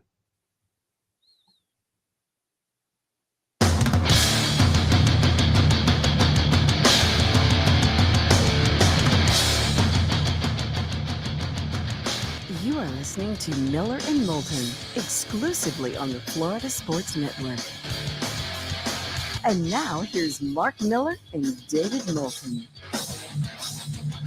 It is the Diamond District bonus hour. Thanks so much for being with us. Miller and Moulton, the Florida Sports Network, floridasportsnetwork.com. Go to floridasportsnetwork.com. Download any of the interviews you may have missed. The Lee Sterling segment 2 hours ago where he makes his picks, and he was on fire last week. And the couple segments we did an hour ago with Pat Kirwan discussing the NFL. Plus, Miller and Moulton made their picks as well. And Felipe posts most of what it is that we just described at floridasportsnetwork.com as well at some point today. We have a poll question, ladies and gentlemen, because, well, a Miller and Moulton pet peeve happened last night. The fumble at the goal line that goes out the side of the end zone. And unlike every other fumble, in 99.5 yards of line of scrimmage, a fumble out the end zone, you are sent to jail and you're forced to pay a fine, and you lose possession of the ball. Seems to be the most punitive penalty in the game, even worse than pass interference. And David, while I have no problem with the rule, You are wearing me out. Because it is a really difficult rule to take the defense of and try to come up with a logical reason as to why this is the way it is. And for those that say, hey, goal line's really important. In fact, most important. That's what it is you're trying to get across. And therefore, it should be treated differently. I totally agree. You know, our compromise, well, it's my compromise because Mark's now, he was okay with the rule. He's becoming on the fence with the rule. So this is still technically my rule change until further notice. I say you go back to the line of scrimmage. Now, sometimes that could be the 1 foot line. You're trying to sneak it in, hit, fumble. You know, you only go back to the line. But also like last night, Cousins and Jefferson on a pass. Oh, lost it down. Move it all the way back to the line of scrimmage. Lost it down. But even if you were to give the defense the ball, and I will say, shouldn't it be where he fumbled it from? I mean, the fact of the matter is not only do you give them the ball, you give it to them at the 20. Right. Because you can't fumble the ball forward and advance a fumble. Inside the 20. Inside the 20. You can't do it. Inside the 20. It's a whole Stabler, holy roller play from 40-something years ago. So the ball would have gone back to where it left his hands if it would have been fumbled out of bounds forward. But if it goes through the end zone, I mean, why isn't the ball just the defense's ball where it was fumbled at? And I know it's been this way forever. All right. And believe me, many of you have said, well, it's always been this way. Well, what if it's asinine and it's always been this way? So we never change it because we got it wrong to start. We have to keep it wrong forever. I mean, we didn't have instant replay in sports too. We just put up with, you know, egregious officiating errors. We finally decided, you know, for whatever problems replay brings, we should probably get rid of the egregious mistakes. We've changed a few rules in a few sports, you know. I'm just saying, I think it's time to change this one. It seems too punitive to me. But that's me. And you're starting to wear on me because I don't have much of a defense. When you give me your reasons as to why to change it, I don't think because we've always done it that way is a very good argument. And my compromise, you know, I'm not even wanting to reward the offense and spotted it where the fumble took place. No, I want to punish the offense. I want it to go back to the line of scrimmage and loss of down. I mean, I want to treat it as like when the quarterback crosses the line of scrimmage and throws the ball. Okay, it's loss of down. We go back to the line of scrimmage. That's what I want to do. And if it's a 50-yard pass, and, you know, Mark, what to me would be interesting, though, is if you change the rule, what happens if it's on a special teams play? Guys returning a punt for a touchdown. All right, gets hit from behind at the 1-yard line, the ball, or whatever, gets hit at the 8-yard line, the ball goes through the end zone. You know, now it's the other team's ball on the 20. Do we go back to where he caught the punt? In your world, we would. Yes, that's what I would do. I would go back to where it was that possession began. Was taken, right. Right. Now, what if it's a pick six potentially, and the defender gets it knocked away? Same as a punt where possession was taken. Right. I would go back to where the pass was picked off from and say, they have the ball here, first down. So that's how I would change it. Just not sure. I don't like the idea, and I am a defensive guy. I love good defense. I prefer good defense to good offense. I mean, I'm a defensive guy through and through. I just don't know how the defense gets the ball when they don't fall on it. It just seems backwards to me. I do think you'd be like that lady in the football commercial who loves the game a little bit too much if you actually moved back into a house that you may have a fence up in the front yard that had a D on it with the fence. I could see that in your front yard. I could see a white fence with a big D in the middle of it. Is that for David? No, that's for defense. I can tell you it is the only chant that I have ever uttered at a football game. High school, college, or pro. It is the only chant that I have ever taken part in is defense. Defense. Absolutely. I'll do it every time I'm in. Boy, Troy's got to look at you funny when you start that in the booth. Well, the best part is Joe's stats guy, Ed Speed, is the pride of Philadelphia. And every time the Eagles do something, he goes, hey, 8! And Troy will look over and he starts flapping his arms like fly Eagles fly. That's just so funny. Got to be there, I guess. You got to hold a little bit of a grudge. I mean, Well, not that he has any problem with Dallas at all. No. Not that they've caused him any agony over the years. No. And I like that he goes with the number. My favorite part about it is not flapping the wings, is that Troy Aikman, Hall of Famer. Right. 8. Hey, 8. I love the fact every time Troy falls for it. By the way, we're still on the air. Okay. Ed doesn't wait for the commercial or anything. Okay. If the Eagles score, okay. I mean, if Joe's talking and Troy's not, he starts yelling at Aikman. Hey, 8! Starts flapping his wings, doing the fly Eagles fly. So we've got Bucks Eagles a week from Monday. I'll videotape it for you, Mark. I'll send it the first time he does it. That I'd like to see. It could be a pair of 2-0 teams. This would be big for the Bucks if they could get Chicago. It really would. I mean, no one has high expectations for the Bucks, but in that division, right, someone's going to be able to pull off a 4-2, 5-1.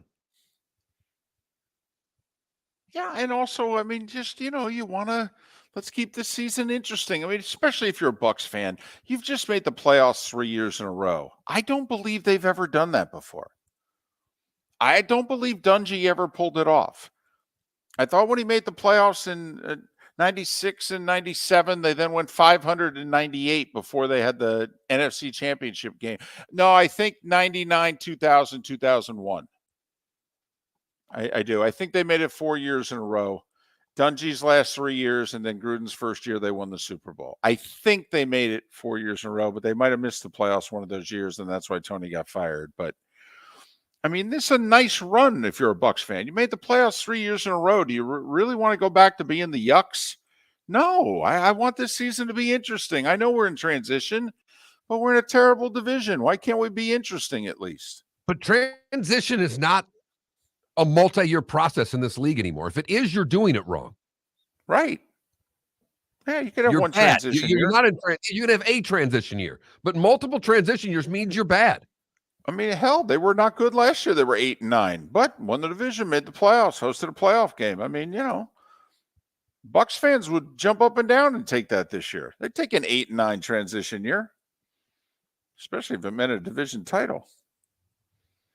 Think about it. What did the Bucks do last year? Saints and Carolina games, both at home. What'd they do? Trailing in both in the fourth quarter. Won them both. That's why they won the division. Those 6 division games, huge. But when you get the Bears and you get Colts or Texans on your schedule like that, I mean, you got to pocket these wins, baby.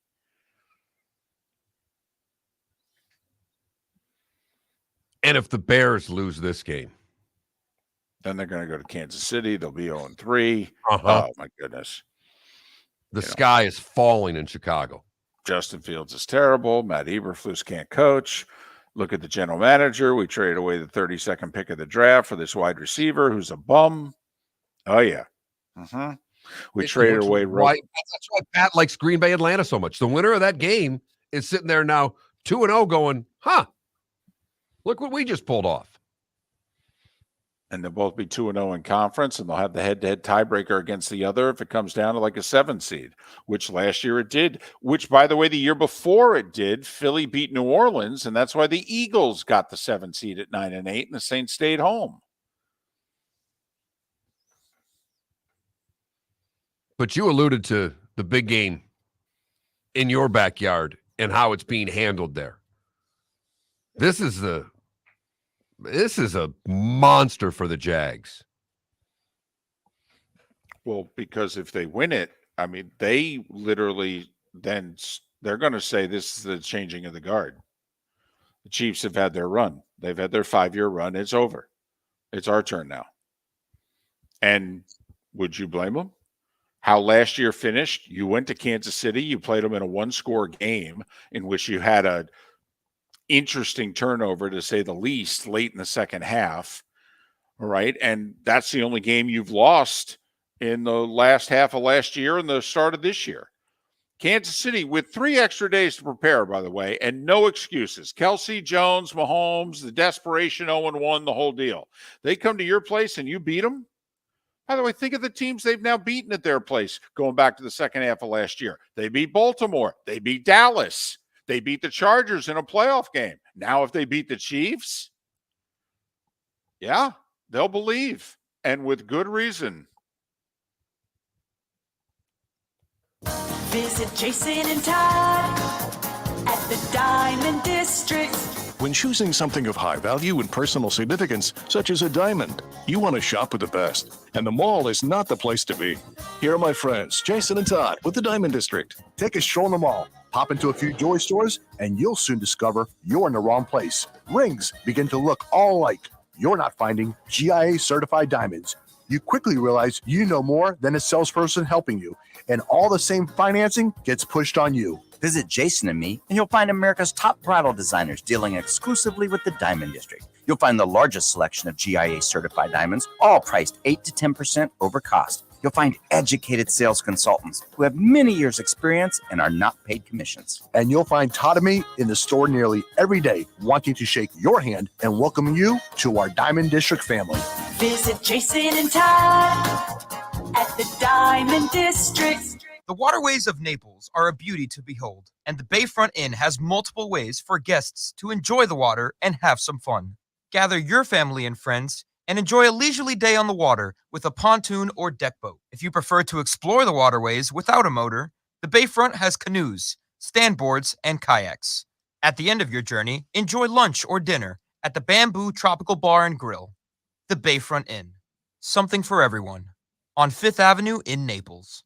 Located on the East Trail, locally owned Naples Tiki Bar and Grill is an outdoor eatery next to the Hitching Post Shopping Center. Island-inspired food with a true tiki theme. The best place in Naples to enjoy the beautiful weather in Southwest Florida. The Naples Tiki Bar and Grill offers a great menu for dine-in or takeout. Enjoy our famous pulled pork, huge burgers, and tiki bar cocktails. Don't miss happy hour every day from 3 to 6 and live music 7 days a week. See you soon at the Naples Tiki Bar and Grill, 11498 Tamiami Trail East. Hello, friends and family of Southwest Florida. Are you looking to tap into the electric vehicle market? Well, look no further, because we here at Southwest Florida Golf Carts have just what you need. E-bikes, golf carts, LSVs, scooters, and more. Come down and talk with one of our experienced sales reps, have a soda and a smile, and you could be cruising the streets in your new EV today. Stop by the store or visit our website at flgolfcarts.com and enter for a chance to win $100 off your next purchase by answering John's monthly sports question. You were listening to Miller and Moulton on the Florida Sports Network.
I'm even willing to go as far as down in distance. I'm even willing to treat it like intentional grounding. You go back to the line of scrimmage, you lost it down 10 yards. I'm willing to go that far. Are you mean to tell me that fumbling the ball over the goal line out of the end zone is the most egregious thing in the game? Because that's what the penalty is. That's the most egregious thing you could do on a football field? It seems severe to me.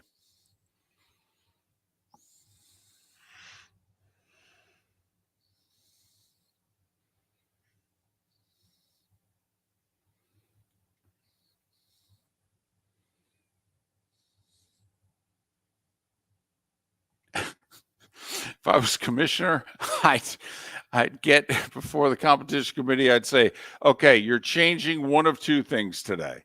Either all 53 guys can dress, or we're changing the penalty when the ball goes out of the end zone. One or the other. But we're changing something today. Which is it?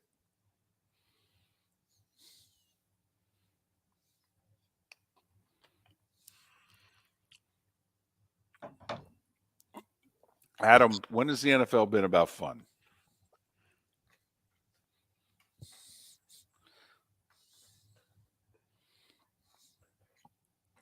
Actually, Belichick's unforgivable sin should be all the wide receivers he's drafted. But and he traded for Moss and Welker, for the record. He traded for them.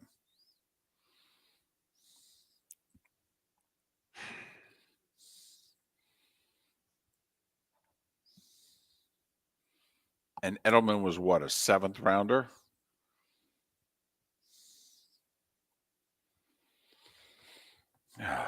All right, I'm done. I promise.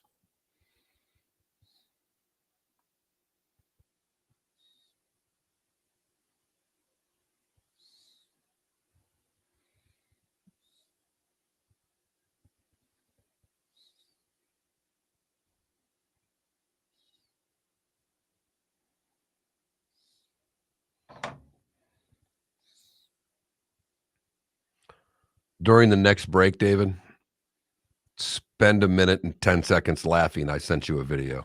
Okay. Via X.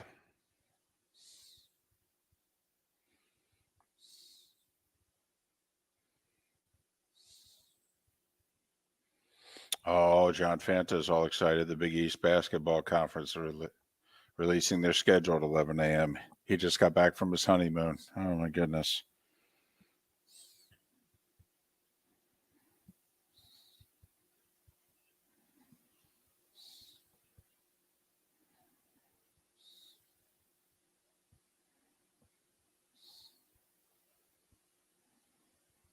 I mean, not like you wouldn't anytime, but don't you just try to hit Travis Kelce at the line of scrimmage every play tonight?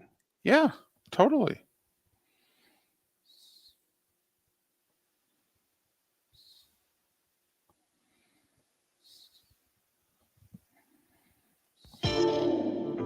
Welcome to the bonus hour, brought to you by Jason and Todd at the Diamond District. And now, here's Mark Miller and David Moulton. 21 minutes past the hour. Miller and Moulton, Florida Sports Network, floridasportsnetwork.com. Rays moved to within a game of the Orioles. They've got 3 more to play. They're 2 back in the loss column, and the Orioles right now own the tiebreaker. Rays would have to sweep this 4-game series to own the tiebreaker. Baltimore wins 1 of the remaining 3 games left in this series. They will have the tiebreaker at the end of the year. There's no more Monday tiebreakers. There's no more game 163, which is a bummer because, got to admit, I've had some pretty historic moments in the sport with game 163. Shot heard around the world was actually game 157, technically. They played 154 that year, and that was game 3 of a best of 3 to decide the National League pennant. That whole Bucky Dent game was game 163. The Orioles go to Houston for 3 after the series with the Rays. The Rays have a bunch of games with Toronto, who's been scuffling here down the stretch. I will say, though, after that Houston series, I think Baltimore's schedule's better. It is. They get Yeah. the Guardians, the Nats, and the Red Sox. Right. Whereas, like you mentioned, the Rays, who only play 12 games or 11 games the last 2 weeks. I think they play 11 games the last 2 weeks, while the Orioles have to play 13. I mean, it is remarkable the final 2 weeks of the year, the Rays are going to have 3 days off. Yeah, the Rays have the Angels, 7 with the Jays, and 2 with Boston. Right. So. But Toronto's scuffling right now. I mean, they've sure hit a are. little bit of wall. They've lost 4 in a row and have dropped out of the wild card spot. They're a game and a half back of Seattle, 2 back in the loss column. Meanwhile, Marlins just a half a game out. Even though Felipe is tenuously winning his bet, they're a whopping 3 games above 500. Have we decided, by the way, if they go 81 and 81? No, he loses the bet. He said they would be over 500. Okay. 500 All is not over 500. I'm just okay. I just wanted to make sure we know. I don't want us changing the rules and the terms of the bet. Okay, in the final 2 weeks. That's all. We'll come back on Monday. There'll be 2 weeks left. Might be different by the end of this weekend, though. Atlanta coming to town. Yeah. Hey, Braves have clinched though. That is true. And they've got a huge lead in terms of home field advantage, and not just the National League Championship Series, but even in the American League. I mean, the Braves, they could start resting some guys here, only playing guys 6 innings. I mean, you might catch a break. My guess is they actually want Acuna in the World Series this time around, even though they won without him. But nonetheless, I guess It's right. it's a tough way to handle that, though, because baseball is the game you want to play every day. You want the at-bats. So it's interesting to rest players in baseball is really, really different. Right. Than in any other sport. Like, they're not going to play the final game of the regular season. You can't have a guy get hurt in game 162. But do you give him Friday night off? You play him Saturday afternoon and not play him Sunday? You're right, Mark. I mean, remember Peyton Manning and the Colts were 14-0 in the 16-game season, and they basically didn't play anybody the last 2 weeks because they had already clinched the 1 seed. And they were never really the same team again. They made it through the AFC playoffs that year, but struggled in both playoff games. Like, they were losing at the half to Mark Sanchez as a rookie Jets team. And in the Super Bowl, they never looked again like the 14-0 team because they took 2 weeks and then a bye week essentially off. It is one of the times, if I'm the manager of the Braves, I might be in team meeting mode saying, what do we want to do, guys? How do we want to handle this? Here's what I'm thinking. I'm still the boss. Here's my ideas, but stop me if you got a problem with it, because our goal is the World Series, and I want you guys to be ready for the playoffs, and I want you to be ready how you want to be ready. So when they decide to treat it like the final 2 weeks of spring training, are guys still allowed to run around on the warning track during the game? You can only hope. I mean, heck, for that matter, if we're in Washington, we could do, the what's his face with the race. I mean, I'd allow all of that during the game. What the heck? But anyway, so that's worth paying. Marlins a half a game out, Rays a game back, right, in the AL East. And we got 2 weeks and a weekend left in the Major League Baseball season. All right, here's the deal. I got a feeling. I can't justify it, okay? And it's not, agita or anything like that. I got a feeling. It's Miami beat A&M. Florida State beat LSU. We've documented for 9 months, well, at least 6-7 months since FAU and Miami and March Madness, that this is basically the year for Florida. The Heat, the Panthers, the whole damn deal. Don't you think it's time for the Gators to get in on the act? Damn near everybody else has gotten in on the act. Don't you think it's time for the Gators to get in on the act? I know they think it's time for them to get on the act. Well, and Napier needs it because the faithful don't believe in him. That is the problem. I literally challenged one of our Twitch listeners. It's like, what's more important for you to be right about Napier or for Napier to win on Saturday? Because I'm getting the vibe from Gator fans that they already want to cut ties with this guy. By the way, the buyout's over $50 million if you cut ties with them after this year. And then you'll probably be needing a new AD as well. And anyway, back to the Gators. Now, I have to admit, they have not run the ball well enough. I mean, they didn't run it worth a damn against Utah, but okay, 4 new starters on the O-line. The starting center was out. Okay, fine. Listen, Joe Moulton is not Hendon Hooker. The wide receivers are not as good at this point in time as the wide receivers they had last year. Funny things happens to Tennessee in the swamp, Mark. I don't know what to tell you. The U.S. loses the Ryder Cup on the road. Tennessee loses in the swamp. What we went into last week, what? Browns own the Bengals. Right. What happened? Raiders own the Broncos. What happened? The Gators own the Vols, period. They own them in the swamp. I mean, Tennessee struggled in the first half with Austin Peay, for crying out loud. Now, I'm trying to discount that because I think Tennessee is already looking ahead. This is a big game. Tennessee's got 3 big games. This is the first. Then it's Alabama. Then it's Georgia. They're a month apart. But do not kid yourself.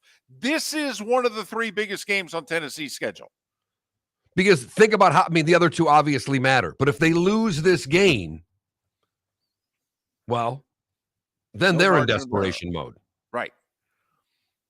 And Napier needs a signature win to just get the faithful on his side. And he's got such a young team. It would do so much for them if they could win.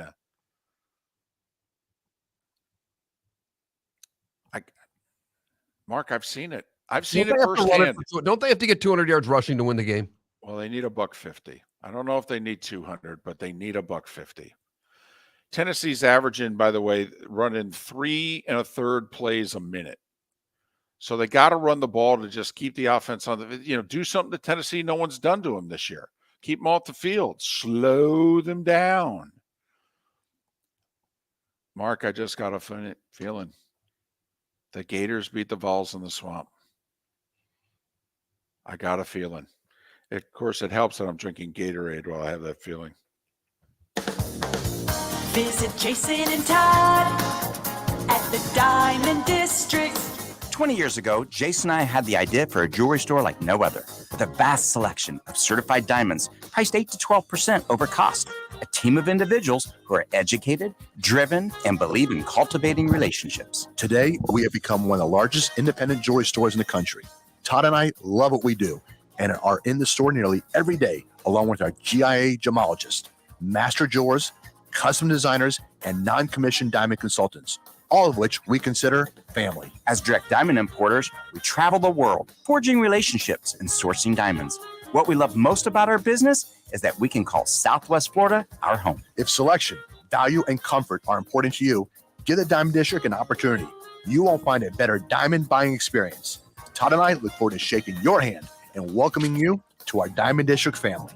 At the Diamond District. Yeah. Hi. Excuse me. Hey, the line starts back here. Ma'am, if your party's not here, you're going to have to go around again. If you had the opportunity to avoid all this, wouldn't you? Salt Live is the official transportation provider of the Miller and Moulton Morning Show, making your trip to and from the airport seamless and stress-free. Salt Live is supported with the help of local partners like the Bayfront Inn. Gather your family and friends and enjoy a leisurely day on the water with a pontoon or deck boat. If you prefer to explore the waterways without a motor, the Bayfront has canoes, standboards, and kayaks. At the end of your journey, enjoy lunch or dinner at the Bamboo Tropical Bar and Grill. The Bayfront Inn, something for everyone on 5th Avenue in downtown Naples. BayfrontInNaples.com. When you need a ride, book with Salt Live Transportation, 308-8686, or book on saltlivetransportation.com.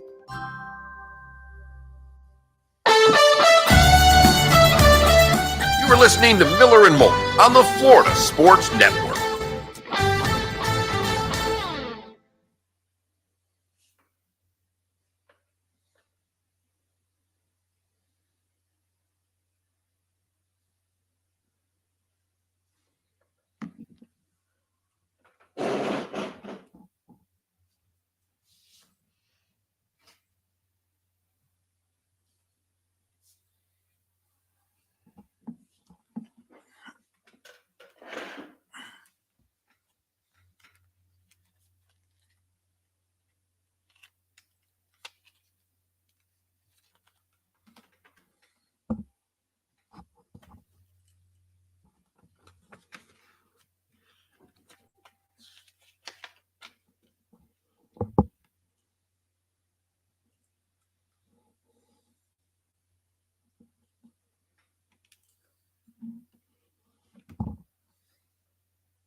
You know, I think if Gannett charged me $50 a year, I'd pay it to get all their papers.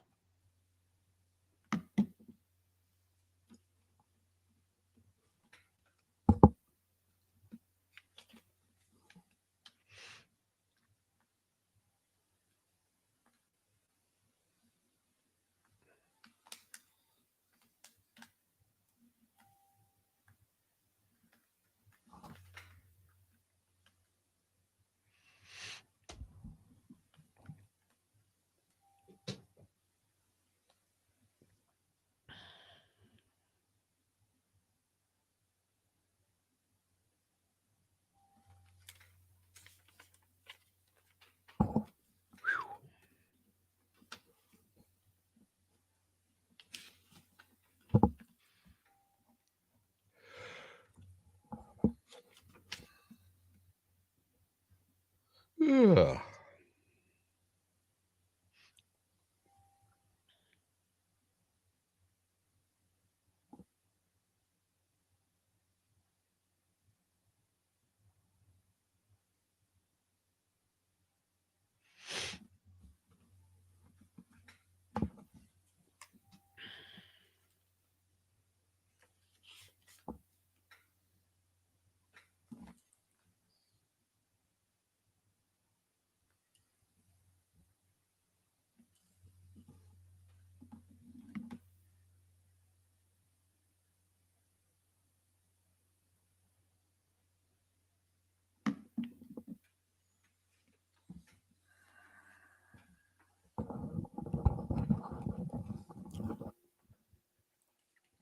Everything all right? That was very that was very intense, whatever you were doing over there. By the way, I should have taken one other game as well, and that is App State covering the 7.5 against East Carolina. East Carolina's awful. Yeah, they really are. They're bad.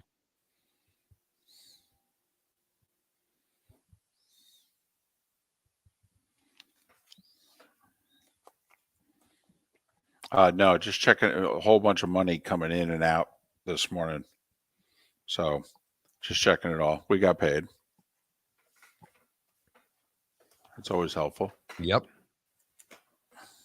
I got to get with him. I got to get him to invoice these people so we can get paid for the football event. Well, also, we never got anything for the remote, did we? What remote? You know, St. Pete. We were supposed to get paid for that. We were? Yeah. I never got anything. I thought we were. I didn't get anything. And I got to send him an invoice. Actually, I got to get him to send Shane an invoice to get paid for the access ads that I voiced. I've never heard them. They're never in the show. Apparently, they run. Yeah, but I hear, you mean Access Satellite? Yeah. I hear ads all the time. They're him. They're not you. I voiced them. They don't run them. I sent it. That's amazing. I sent the commercial to what's his face, Rick. Okay, I'm just telling you that I listen to the station quite a lot. I hear Danny doing his own ads, so I would check with Danny if they're even running, if he got them.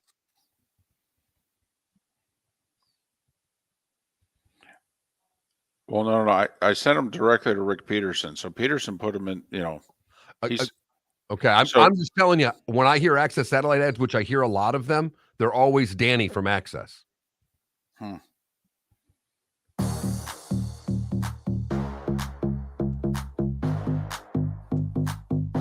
Welcome to the bonus hour, brought to you by Jason and Todd at the Diamond District. And now, here's Mark Miller and David Moulton. This is it. Final segment of the week. The Diamond District bonus hour here on Miller and Moulton.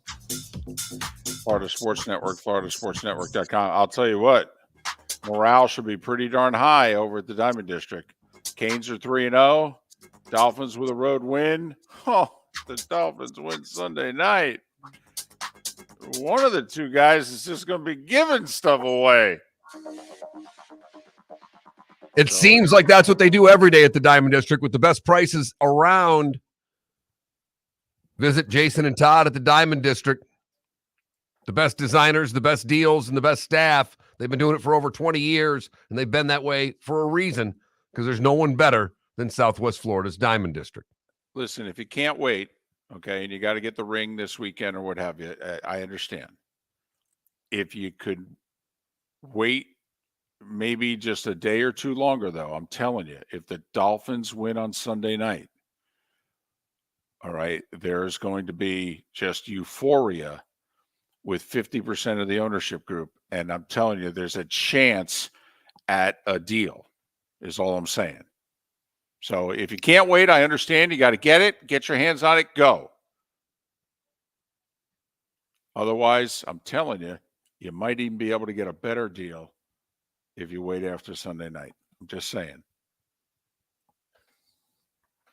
Although Saturday would be a good day to go shop for it. You got time. There's not a lot of big games going on. Yes. And in fact, you could even say, hey, listen, by the way, just curious. So this is the price we've agreed upon. What if the Dolphins win tomorrow? What can I get this for? See if that works. Not a bad approach, David.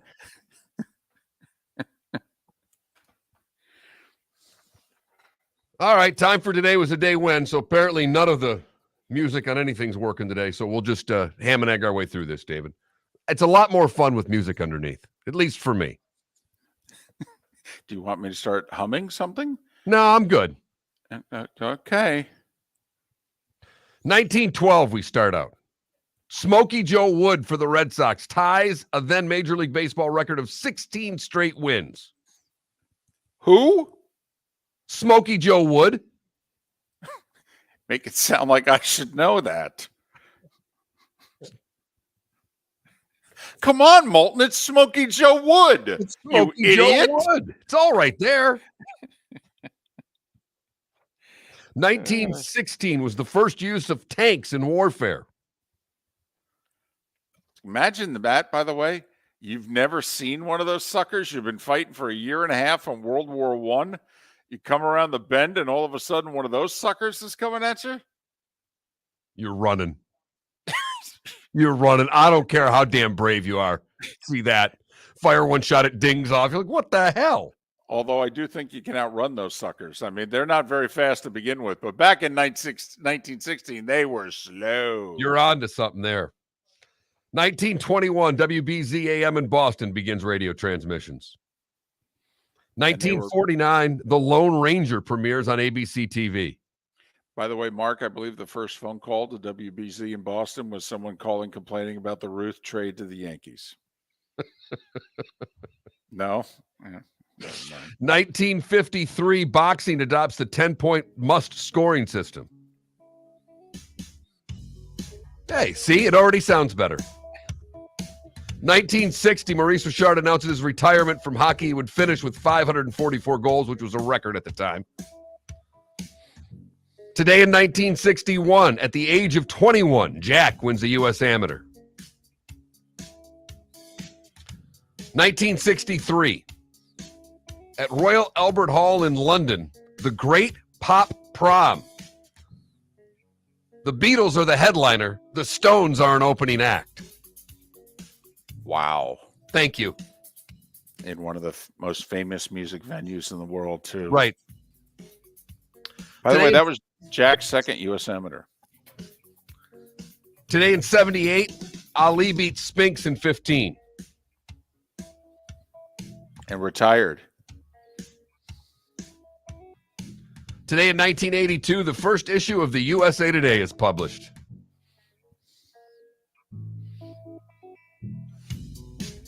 '85, Europe beats the U.S. in the Ryder Cup. It was the first loss since 57. We took it well. Big day for David today in '86. L.A. Law premiered on NBC. Got to admit, okay, the backup career, because one point in time, Mark, I was a close horse. Like all through high school, like I wanted to win best dressed. I finished second to Alan Marish. Okay. Didn't bother you, obviously. You remember his name. Well, actually, we were childhood friends. Okay. So, but it was okay. All right. Kind of. And so I was going to be a lawyer just because I wanted to dress like lawyers. 93, the Meatloaf single, I'll Do Anything for Love, But I Won't Do That, goes on to be number one. It would end up being number one in 28 countries, David. I did love me some Meatloaf, though. I know you did. I was very sad when he died. You were. That Yeah, one hit you hard for whatever reason. I was living in Southwest Florida. I came in and I was like, was wanting to play a lot of Meatloaf music all through the show. And you and Felipe looked at me like, dude, what's your problem? Although a meatloaf sounds pretty good right now. Oh. There's never a time that it doesn't. No, some mashed potatoes and gravy. You're on to something. 95, Ozzie Smith sets a record of 1,554 double plays.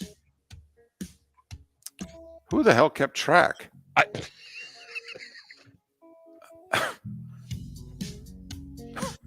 And today in 04, NHL Commissioner Gary Bettman announces a lockout of the Players Union.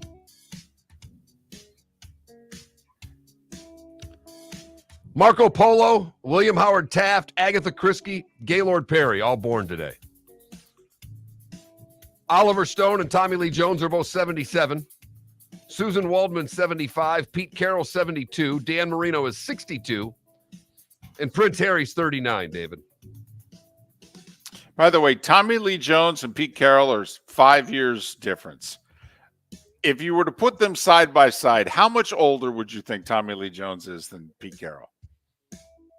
15 years. Easily. What did I miss?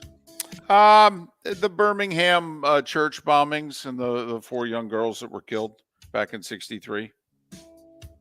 All right, I think that's, and I could see why you'd skip over that. It's such a toe tapper of a story, right? But without music, it would have been even worse. And did you get, when you did the birthdays quickly there? I know you went back to Marco Polo. Did you do Taft? Yes. Okay, I thought I heard that. All right, that's it. You've heard folks elsewhere mock Florida is gonna Florida. Well, Mark Miller sees it differently. He calls it the good, the bad, and the ugly. What you got, Mark? For the good, we go to Pelican Marsh Elementary. We're back on August the 10th, the first day of school. At the end of the day, Robert Rue is the school's longtime school resource officer, went into cardiac arrest inside his office. Fortunately for him, his office was right next to the nurse's station. And when they heard some strange noises, they ran into action. And Susan Becker, who is the school nurse, is credited with saving Corporal Rao's life. Great ending to what would have been a tragic story at that school. Awesome. For the bad, we go to North Naples, where a bear made its way into a Carlton Lakes neighborhood inside a garage of a family, and he didn't go for beer this time. Went for ice cream. My kind of bear. Opened the freezer, had a pint of coffee-flavored ice cream. Freezer door was wide open, bags of food were all over. pizza, hamburger patties, bread, but it was the ice cream that the bear wanted. Good for the bear. Bad for the house. And finally, the ugly. We go to Fort Myers, where Aaron Eckbauer was arrested for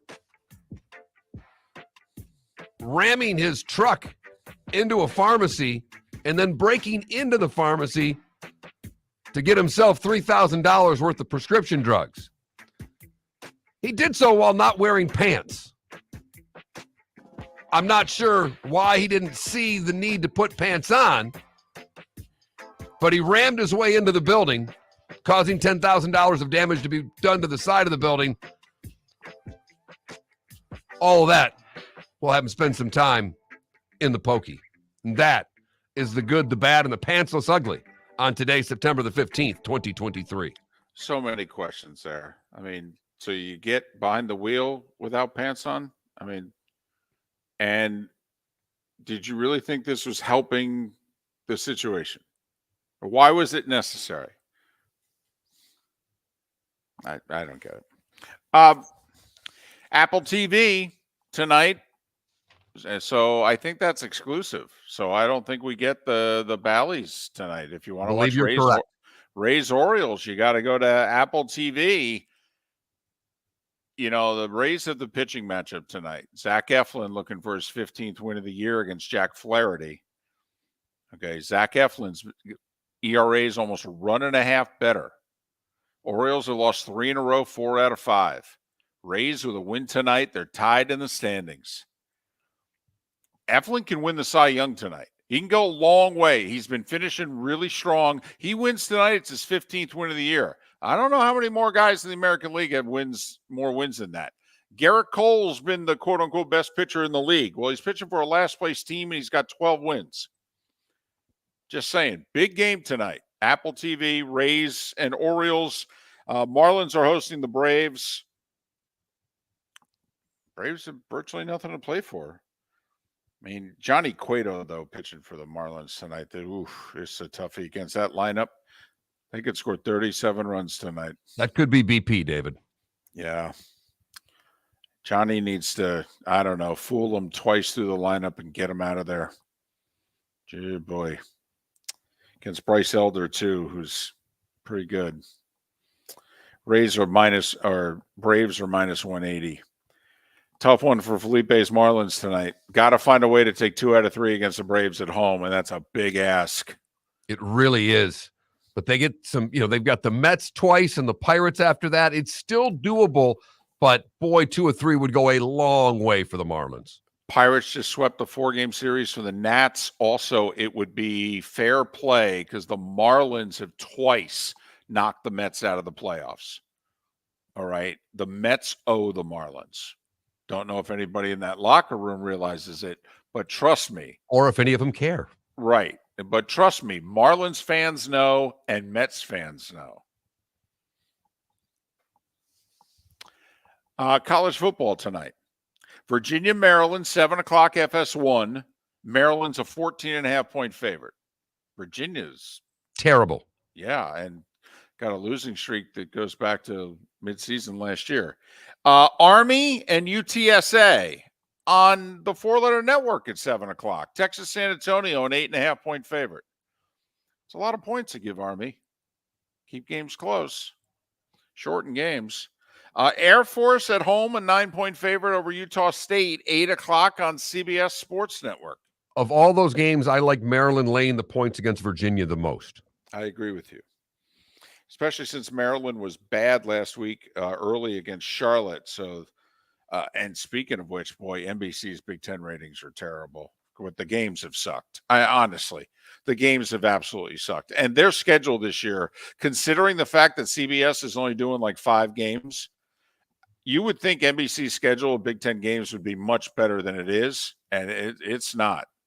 They have Ohio State, Michigan, and Penn State on very infrequently, which begs the question, why did you buy the package if you're not getting Ohio State and Michigan? Well, especially when you're not really competing with CBS. It's not like CBS is getting the second choice, which they're going to get most weeks next year. and you're getting the third choice. I mean, why are you not getting them? But like Michigan's on Big Ten Network Saturday. Well, I mean, they put Michigan State and Washington, which is a decent matchup. That's on Peacock. So that's on them. I'm sorry, where's that again? Peacock. If you want subscriptions, put Michigan on Peacock. I digress. Because Lord knows I'm not buying it for that game. I sense you don't agree with me about the Gators. No, I don't. Okay. Fair enough. Have a great weekend, everyone. We'll do this again on Monday when Gary Danielson will join us on Miller and Moulton. The law firm of Michael F. Hornung specializes in criminal defense, DUI, personal injury,